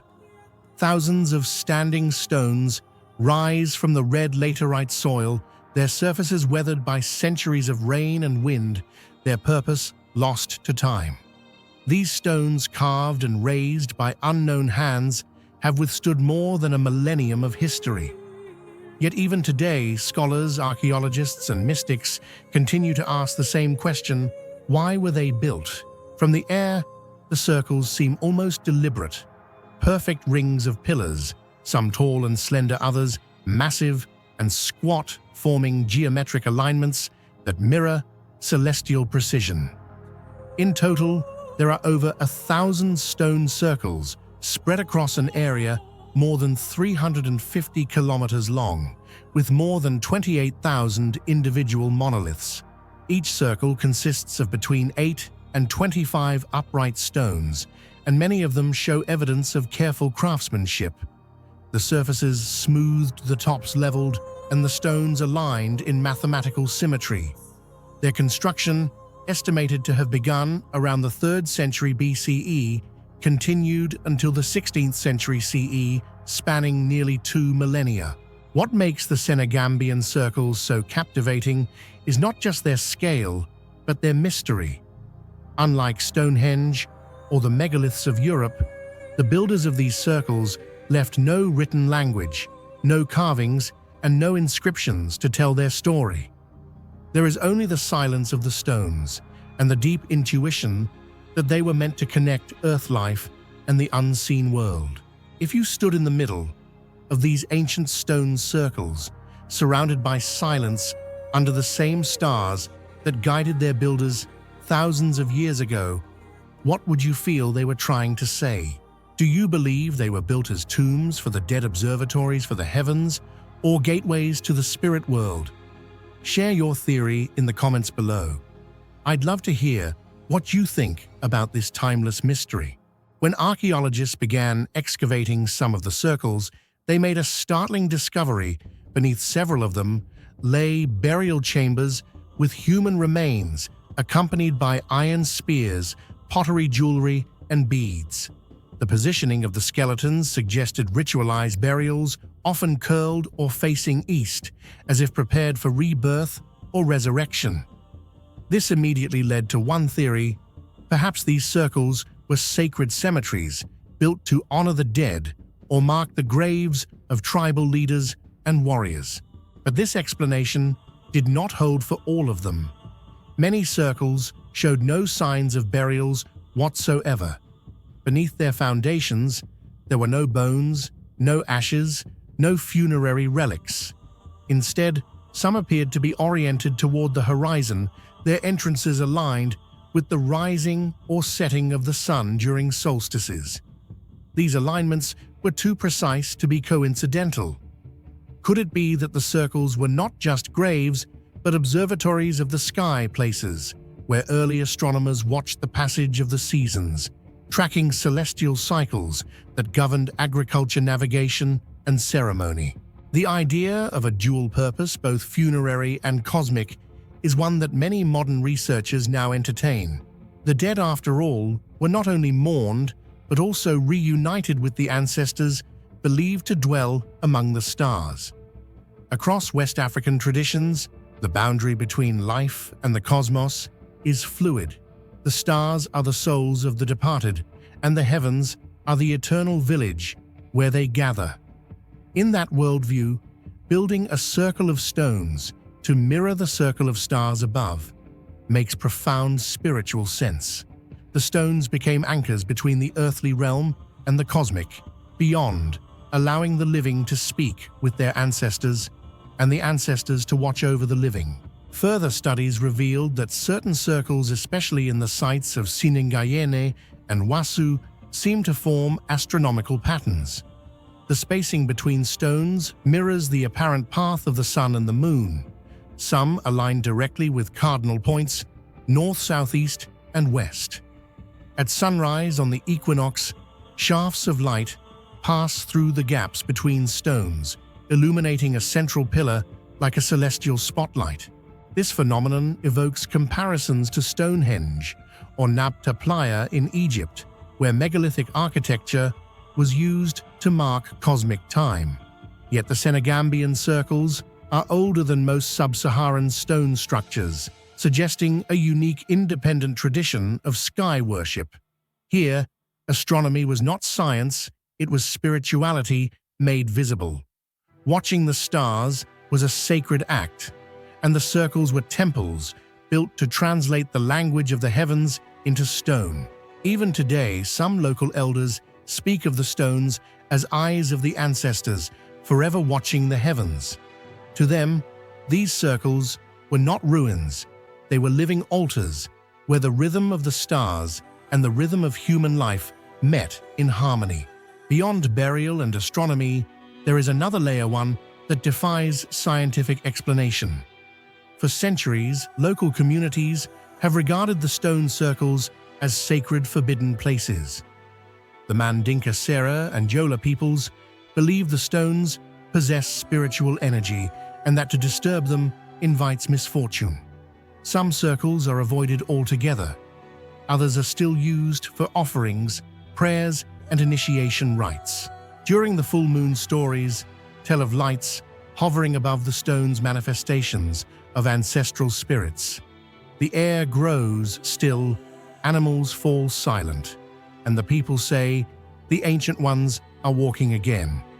Even those who dismiss superstition admit that there is something palpable in the atmosphere, an energy field, a sense of presence that modern instruments cannot measure.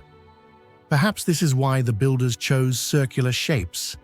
The circle is eternal, without beginning or end, representing the continuity of life, death, and rebirth. The mystery deepens when one considers the technical mastery behind the stones. They were carved from laterite, one of the hardest stones to shape, quarried from bedrock, and transported across distances of up to 15 kilometers. Some monoliths weigh more than 7 tons, yet without metal tools, cranes, or wheels, the builders managed to extract shape and raise them upright, and to arrange them with symmetrical precision. This implies a highly organized society, with knowledge of geometry, engineering, and astronomy, a civilization advanced enough to plan and execute these monuments, but humble enough to leave no trace of written language. To modern archaeologists, this is the most frustrating part: so much effort, yet so little explanation. Every discovery only leads to deeper questions. Who were these people? What belief system drove them to invest centuries in stone architecture that pointed to the sky? Were these the ancestors of known empires like Ghana or Mali, or an even older forgotten culture lost beneath time and dust? In 2006, UNESCO declared the stone circles of Senagambia a World Heritage Site, calling them a remarkable testimony to a prosperous, organized, and enduring culture. Yet despite decades of excavation, no single theory can explain all the evidence. Some circles guard the dead, some mark celestial events, others stand silent, defying all logic. Perhaps that is their secret, that they were never meant to be understood in a single way. To the ancient builders, there may have been no separation between death time and the divine. The same stones that honored the dead also measured the sun and whispered prayers to the ancestors. Each purpose flowed into the next, like concentric rings in a pond, one motion, many meanings. Standing among them today, you can feel that continuity. The hum of insects mixes with the sigh of the wind, and the stones cast long shadows that stretch toward the horizon, as if still tracing the path of the stars. Time seems to stop, and in that stillness, you understand why people call them the meeting place of earth and sky. So what were they really? Were they tombs for kings, observatories of the cosmos, or gateways to the spirit world? Perhaps all three. Perhaps like life itself, they were circles, unbroken, eternal, and full of mystery. Even now, the stones remain silent witnesses to a wisdom we have forgotten and a question we may never answer. Hidden deep within the barren cliffs of Utah lies one of North America's most haunting archaeological enigmas, the petroglyphs and pictographs of Sego Canyon. They are not merely ancient drawings on stone, they are silent witnesses to thousands of years of forgotten beliefs, strange visions, and perhaps even encounters beyond human understanding. Across the ochre-colored rock faces of the canyon, mysterious figures stand frozen in time, tall, ghost-like silhouettes that seem neither fully human nor fully divine. For archaeologists and mystics alike, Sego Canyon is a place that refuses to explain itself. What do you think about the ancient humanoid figures in Sego Canyon? Do you believe they were merely products of religious imagination, or traces of another civilization, or beings that once walked the earth thousands of years ago? Share your thoughts in the comments below. I'd love to hear your perspective on this unsolved mystery. The site, located near the small town of Thompson Springs, represents a cultural layering of three distinct civilizations: the ancient Barrier Canyon culture, the later Fremont people, and the Ute tribes who arrived many centuries afterward. Yet despite their different time periods spanning nearly 8,000 years, the artists of all three eras somehow chose the same cliffs, the same rock faces, as if drawn by an invisible force. The result is a vast gallery of overlapping symbols, each echoing the next, creating a visual dialogue across millennia. Some images are carved petroglyphs, others are painted with iron oxides and manganese pictographs. Together, they form a sacred palimpsest of human or perhaps non-human expression. The earliest layer, the Barrier Canyon style, is the most disturbing and fascinating. Created between 4000 and 2000 BCE, it depicts towering humanoid beings, elongated, faceless, and otherworldly. Many stand over 2 meters tall, their torsos straight and featureless, with no arms or legs in any natural sense. Their heads are bulbous or rectangular, sometimes crowned with strange headdresses or surrounded by glowing halos. Some figures seem to hover as though suspended between earth and sky. Others are flanked by smaller beings or by swirling geometric symbols, spirals, circles, and wave-like lines that could represent sound energy or celestial motion. The colors remain remarkably vivid, even today, deep reds, blacks, and ochres that refuse to fade despite thousands of years of exposure to wind rain and desert heat. Modern chemical analysis shows the pigments were made from natural minerals like hematite and manganese mixed with organic binders. Yet no one has explained why the paint remains so stable. Could these ancient artists have discovered a formula for longevity we no longer understand? Or did the permanence of their work hold spiritual significance, a way to make their gods immortal upon the canyon walls? Among the images, certain figures are particularly unsettling.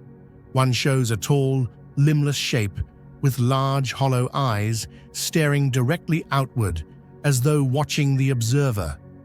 Another depicts a procession of floating beings surrounded by dots and lines like stars in a constellation. Some wear what appear to be capes or robes, others have animal-like heads as if merging human and beast. Scholars of rock art interpret these as representations of shamanic visions, the hallucinations of spiritual leaders in trance. In their altered states, they might have seen divine or cosmic entities and recorded their encounters through art. But others are not so convinced. To some researchers, these forms do not look like humans or animals at all. They resemble beings in suits, helmets, or life support gear. Ancient astronaut theorists have even proposed that Sego Canyon preserves evidence of contact with extraterrestrial visitors in prehistoric times. The large eyes, the elongated heads, the glowing auras all fit eerily well with modern descriptions of alien beings. Of course, mainstream archaeologists reject this view, but the resemblance is difficult to ignore, especially when standing before these towering silhouettes under the silent Utah sky. As centuries passed, new peoples arrived. The Fremont culture, 600–1250 CE, added their own carvings, more geometric, more symbolic, but still echoing the same themes. Then came the Ute tribes, 1300 CE onward, whose figures show recognizable elements of daily life: warriors on horseback, bison hunts, and ceremonial dances. These are closer to history as we understand it. And yet somehow, the older figures of the Barrier Canyon style were never erased. The Ute respected them, even venerated them, suggesting that by their time, the ancient images were already seen as sacred relics from a forgotten world. This continuity is one of Sego Canyon's strangest mysteries. Why, across thousands of years, did so many cultures feel drawn to this exact spot? There are no nearby rivers, no fertile soil, no evidence of permanent settlements. Archaeologists have found no tools, no pottery, no hearths. The canyon seems to have been used exclusively for ritual vision or communication with unseen forces. The rock walls were quite literally a spiritual interface, a place where the boundaries between the human and the divine, the real and the imagined, grew thin. Certain symbols in the paintings also hint at astronomical knowledge. Spirals and circles align roughly with the movement of the sun and moon across the horizon. Some patterns resemble star maps or planetary paths. Could it be that the artists were recording celestial events, eclipses, comets, or meteor showers that appeared terrifying or miraculous to ancient eyes? If so, Sego Canyon may not only be a temple, but also an observatory where sky and spirit converged in ritual meaning. And yet after all the studies, after decades of debate and measurement, the greatest mystery remains the same. Who were the first artists of Sego Canyon, and what message were they trying to leave behind? This question, simple yet profound, has haunted researchers for over a century. The Barrier Canyon. People left no cities, no graves, no language, no artifacts, only these images. Were they an isolated desert tribe? Were they the descendants of earlier Paleo-Indians, or as some legends whisper, were they visitors from somewhere else who came to teach or warn humanity and then disappeared? One hypothesis suggests the figures are depictions of ancestors or spirits meant to guard the canyon.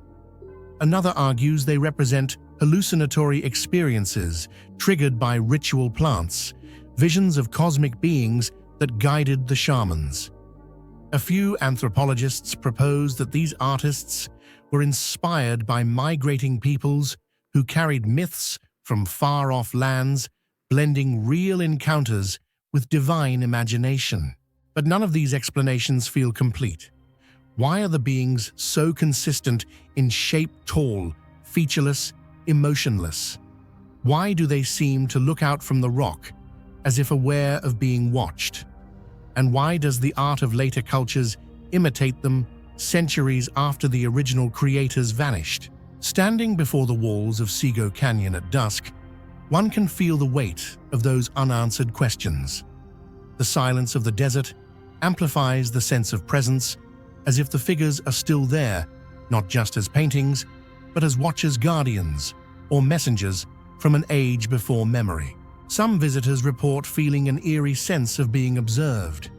Others claim strange lights flicker across the cliffs at night, though skeptics attribute that to reflections from passing cars. Local Native American stories speak of the spirits who walk between worlds, beings who can move between the realm of the living and the afterlife. Perhaps the artists of Sego Canyon tried to capture these spirits, or perhaps they were the spirits themselves, leaving behind proof of their passage. The possibility that we are gazing upon something not entirely human is what gives Sego Canyon its power. It challenges our timeline of civilization. It suggests that ancient people, or whoever they were, had experiences we can no longer fully comprehend. Maybe these were dreams shaped by ritual and imagination. Or maybe, just maybe, they were encounters that history was never meant to remember. Every curve, every symbol carved into the stone is a fragment of an unsolved story. Were these messages, warnings, prayers, or records? Were they meant for us?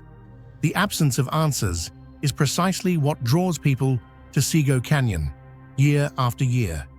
It is not simply an archaeological site.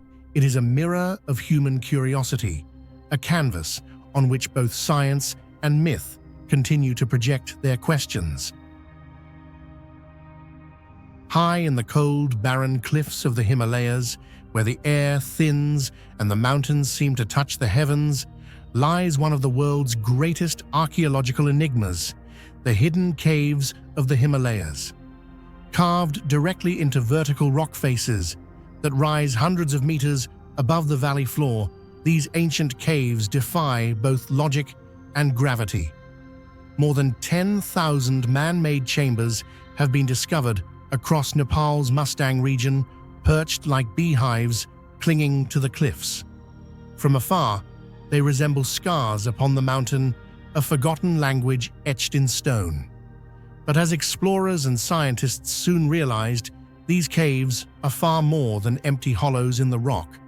They are the silent witnesses of a civilization that should not have been possible in such an unforgiving place. How did human beings, thousands of years ago, manage to carve entire living spaces into sheer rock faces suspended hundreds of meters above the ground? Even today, with modern climbing gear, few can reach them safely. And yet the marks of chisels, the remains of ladders, and the traces of ancient habitation tell a simple but chilling truth: someone lived there. Someone built entire worlds in the air. What do you believe? Were these caves simple shelters, or evidence of a vanished civilization whose wisdom once reached the skies? Share your thoughts in the comments below. Archaeologists who braved the dangerous ascent found bones, pottery fragments, wooden coffins, and murals painted with remarkable precision. Carbon dating placed some remains as far back as 3,000 years ago, while others showed signs of later Buddhist influence, suggesting that the caves had been reused over centuries each generation, leaving its own layer of mystery. Some chambers were burial tombs, others appeared to be monastic cells or defensive hideouts. The most astonishing of all discoveries were beautifully preserved wall paintings, vivid reds, yellows, and cobalt blues that refused to fade despite centuries of isolation. They depicted deities, celestial beings, and strange hybrid creatures that seemed neither human nor animal.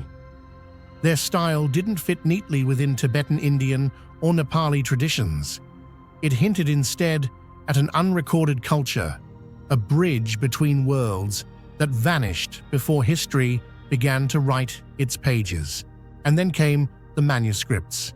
Deep inside sealed chambers, researchers uncovered handwritten scrolls and palm leaf texts, many in unknown scripts. Some appeared to reference meditation techniques, funeral rites, or astronomical events, while others were indecipherable lines of symbols that may represent a language now lost to humanity.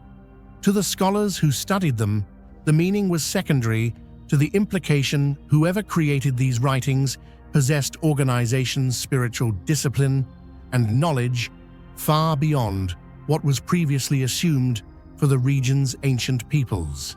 Who were they? Where did they come from? Why build thousands of sanctuaries in places no ordinary human could easily reach? The setting itself deepens the mystery. These caves sit within one of Earth's most isolated regions, above 3,500 meters, surrounded by deserts of stone, lashed by freezing winds, and separated by glaciers. The landscape is both beautiful and merciless, a natural fortress that guards its secrets well.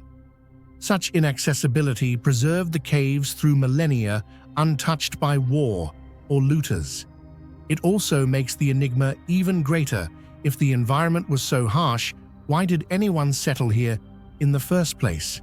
Perhaps these were not settlements in the usual sense. Some historians believe the caves may have served as refugees during cataclysmic events, massive floods, plagues, or invasions that drove ancient peoples upward towards safety in the mountains. Others suspect a spiritual motive, that these were places of ascetic retreat, where early mystics sought enlightenment through isolation. But among the most haunting findings are the mummified remains discovered in certain caves, human bodies preserved in a seated meditative posture, wrapped in ochre-colored cloth, dusted with gold powder. DNA tests revealed that these individuals were not genetically identical to the modern inhabitants of the Mustang region. They belonged to a distinct population, perhaps an ancient migration wave that disappeared or assimilated long ago. The manner of preservation suggests intentional mummification, perhaps linked to spiritual beliefs about the body and the soul. It echoes curiously the Japanese practice of sokushinbutsu, where monks self-mummified in pursuit of transcendence. Yet the two cultures had no known contact.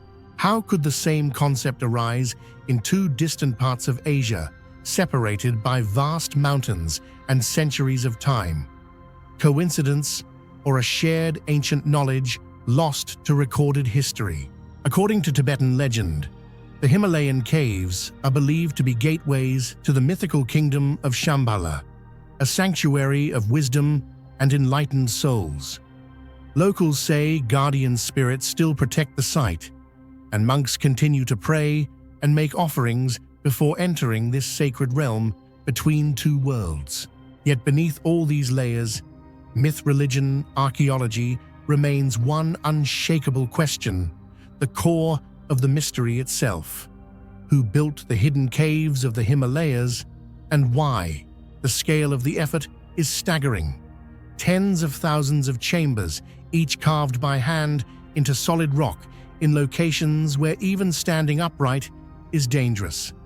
No known tools of that era could achieve such precision on such a vast scale. To build a single cave might take years, perhaps a lifetime. To build thousands suggests generations of dedication, resources, and knowledge. Could it be that an organized kingdom once thrived here, its name erased by time? Or were these the collective work of pilgrims, carving their faith into the mountain one hollow at a time? Some scientists propose a more pragmatic theory that the caves began as burial chambers in the Bronze Age, later transformed into habitations during times of war or famine. But even this explanation feels incomplete. It cannot account for the complexity of the network, the artistry of the murals, or the existence of manuscripts that hint at astronomical calculations and metaphysical doctrines. What if these caves represent the legacy of an ancient Himalayan civilization, one that mastered both engineering and spiritual science, only to vanish without trace?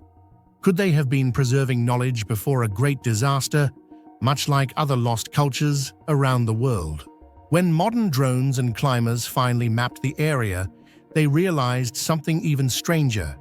Many caves follow geometric alignments, rows, clusters, and vertical tiers that seem deliberately planned, not random.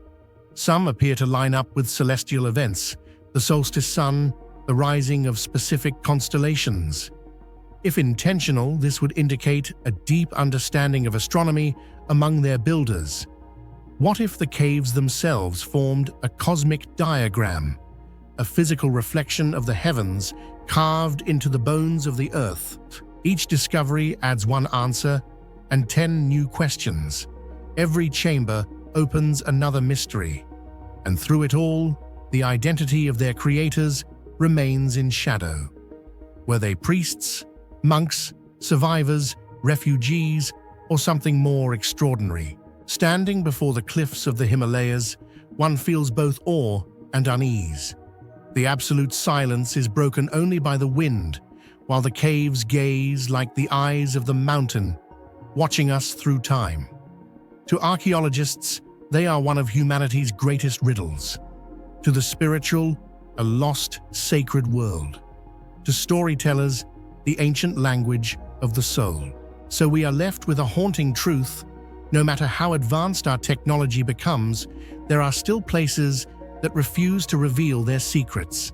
The hidden caves of the Himalayas are one such place, a labyrinth of stone and silence, carved by unknown hands for reasons lost to time. Maybe they were sanctuaries, maybe tombs, maybe the last refuge of a forgotten civilization, or perhaps they were built for something even greater, something we cannot yet comprehend. Until the day the mountain chooses to speak, the caves will remain what they have always been, the echo of an ancient voice calling across the roof of the world. Hidden within the silent forests and cold shores of Lake Superior lies one of the most baffling archaeological enigmas in North America, the copper culture of Wisconsin. Long before the rise of Egyptian dynasties, before the first stones of Stonehenge were set in place, people in this region were already shaping metal with techniques that would not appear again in human history for thousands of years. Their story, pieced together from fragments of ancient tools, graves, and vanished mines, challenges everything we thought we knew about early civilizations in the New World. What do you think were the people of the copper culture? Merely hunter-gatherers who happened to discover metalworking?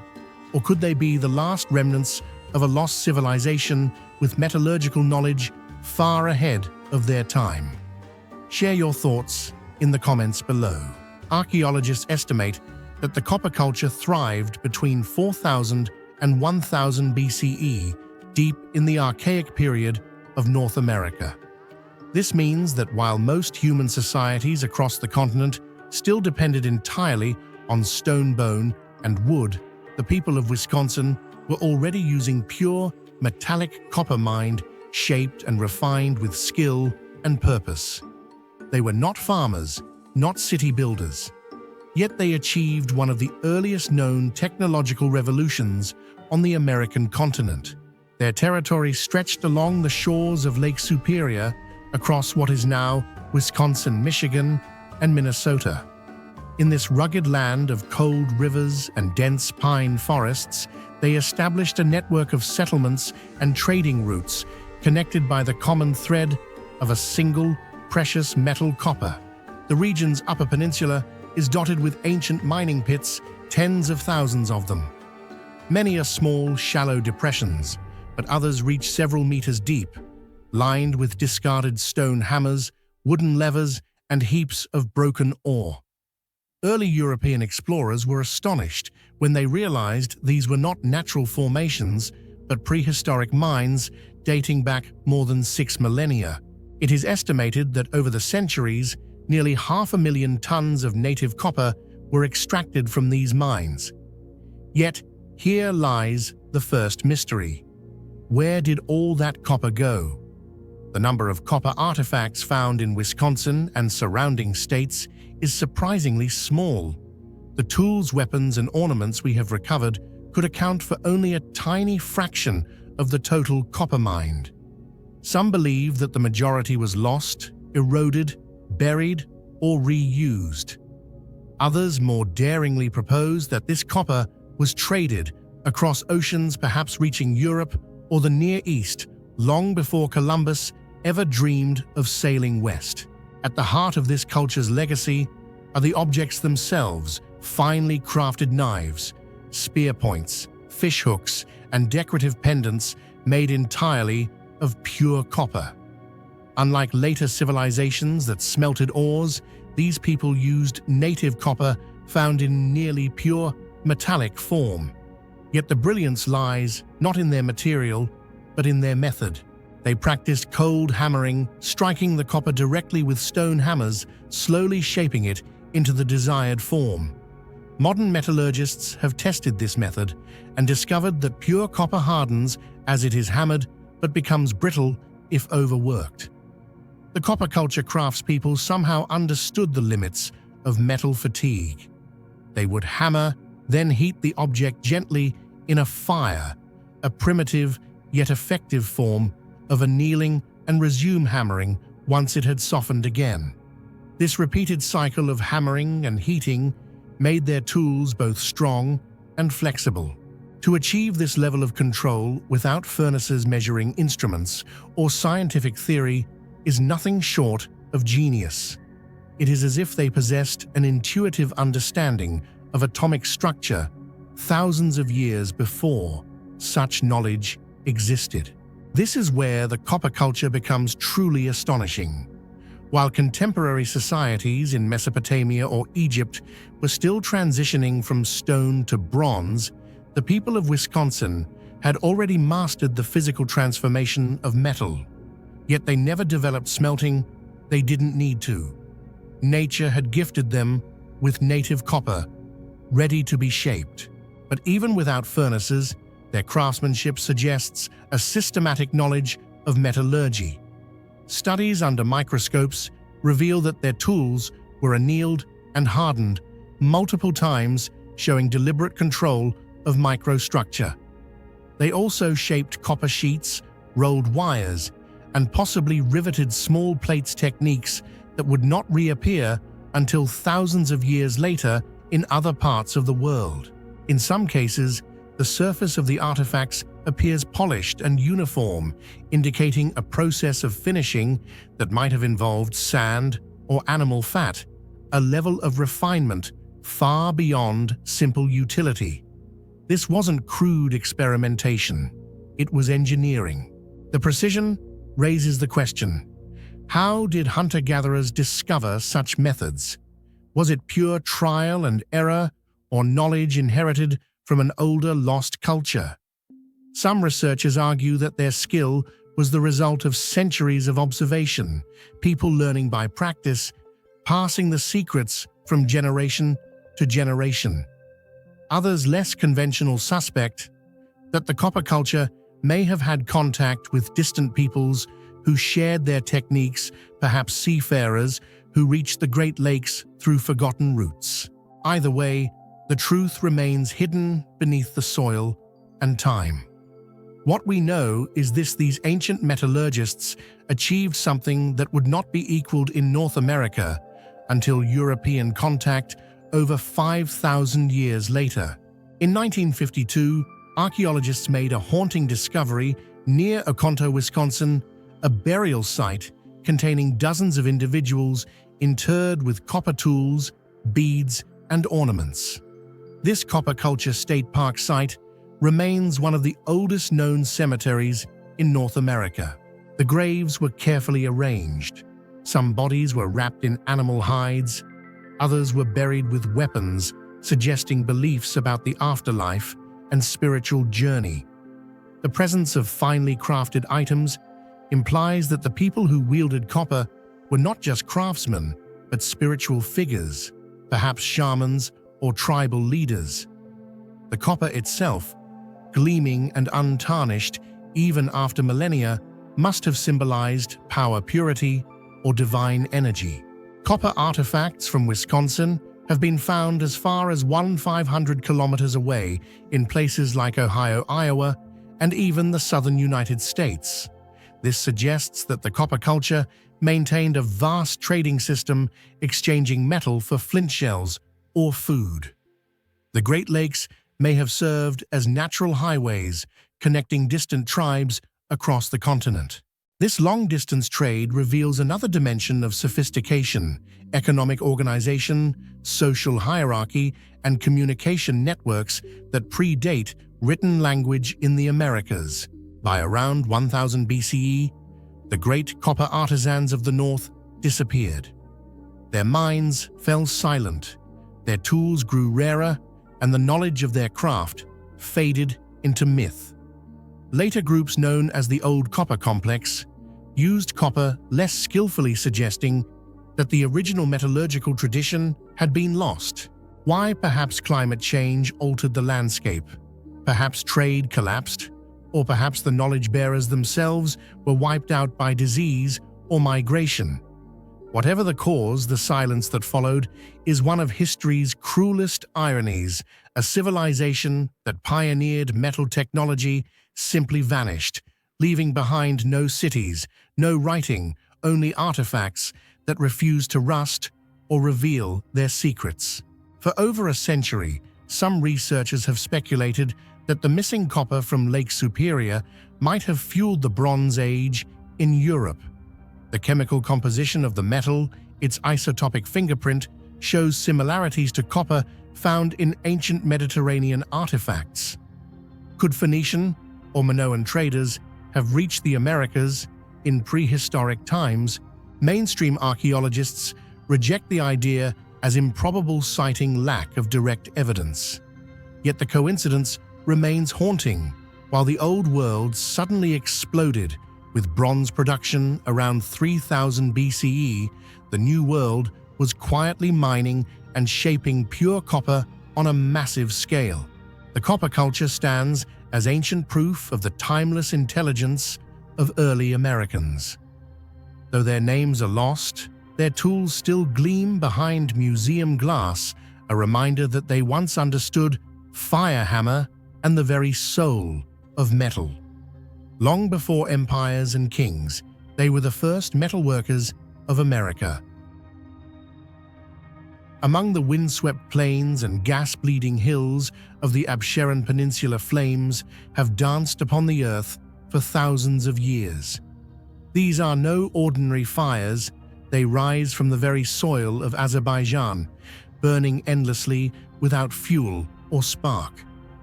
To ancient travelers, this land was not merely a place, it was a revelation.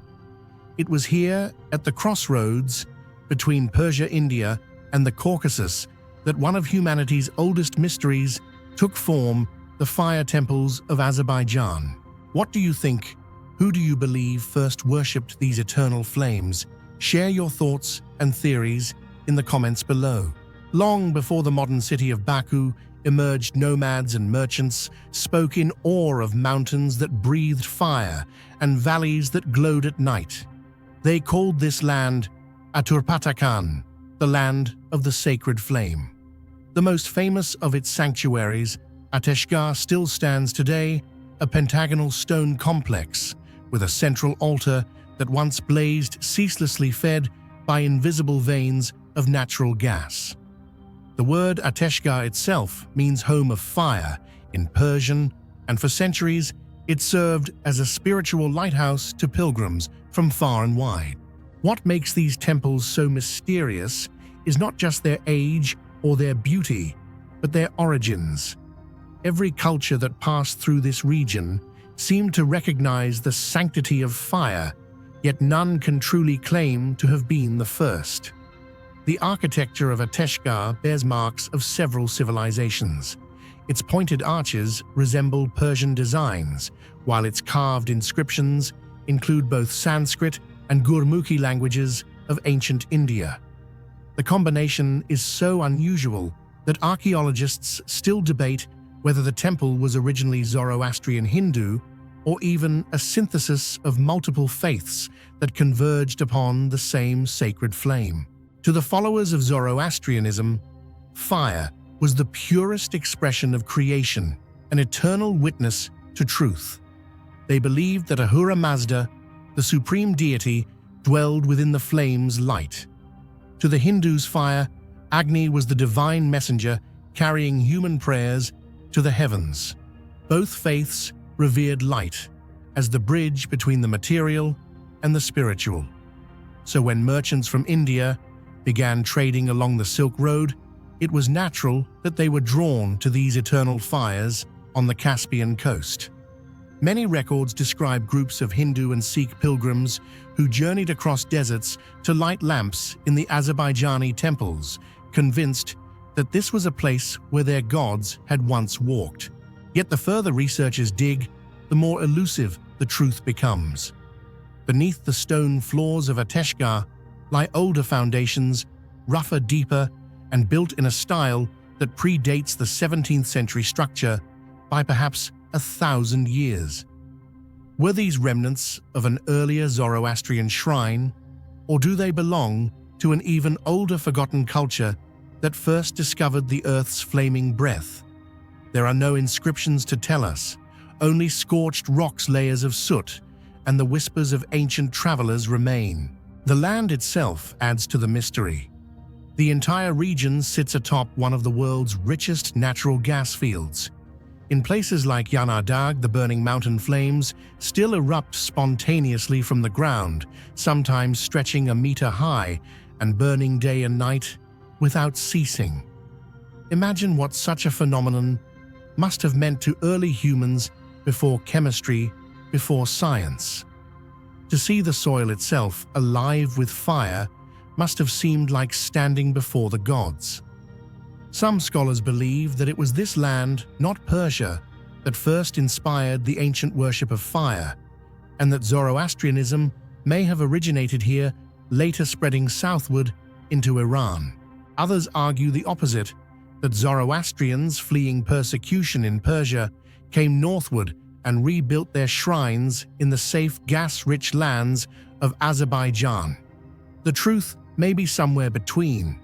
Archaeological evidence suggests a continuum of worship stretching across centuries, shifting from one culture to another, each leaving behind a fragment of belief.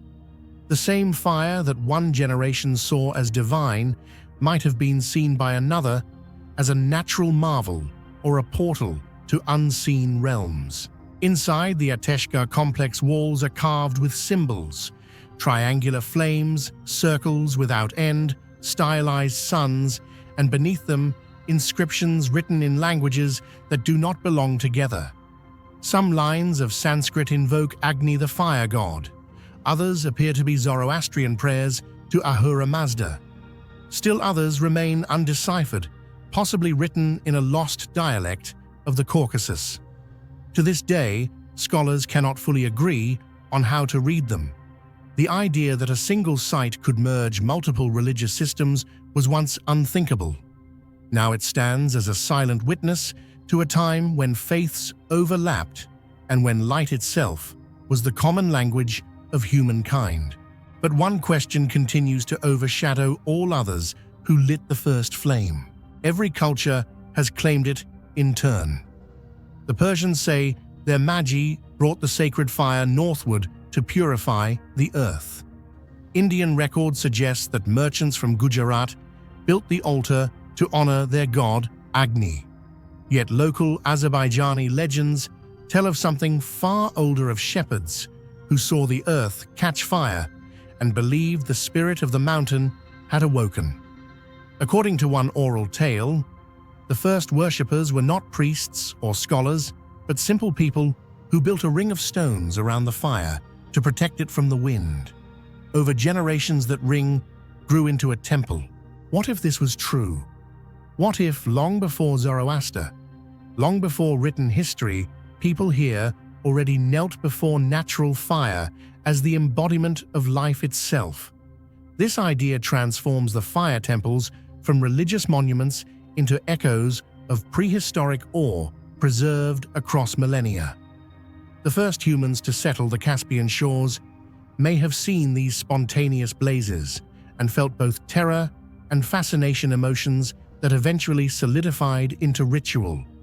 Fire, the first tool of humankind, became the first god, and perhaps that is why the mystery persists. The Ateshgah Temple's sacred fire burned continuously for centuries until the late 20th century, when it suddenly went out. Scientists explained that the natural gas supply beneath the temple had been depleted, but locals whispered another story, that the flame had died because people no longer believed. The divine, they said, had withdrawn. Today, the temple's flame burns again, sustained by a modern gas pipeline, but it is not the same. The original fire, that ancient voice of the earth, is gone. Standing before the temple today, one can feel a strange silence beneath the crackling flame. The stone walls are weathered, their edges softened by time. Tourists walk through with cameras, unaware that beneath their feet lies a story stretching back perhaps 10,000 years. The true builders of these sanctuaries are gone, their language forgotten, their faith scattered across empires. All that remains is the fire, and even that now is borrowed. Perhaps that is the greatest mystery of all. The fire temples of Azerbaijan are more than relics of Zoroastrian or Hindu devotion. They are symbols of something universal. They remind us that long before nations or religions, there was the elemental wonder of humankind, the urge to understand, to worship, to give meaning to the inexplicable. Somewhere in the deep past, on a cold night, by a burning hill, the first human must have looked into the flame and felt that it was alive. That feeling has never truly vanished. And so when we gaze upon the flickering fires of Ateshgah today, we are not just looking at a monument, we are staring into the same light that mesmerized our ancestors. The mystery of who first worshipped these flames may never be solved, but perhaps it does not need to be. The fire has always belonged to everyone and to no one.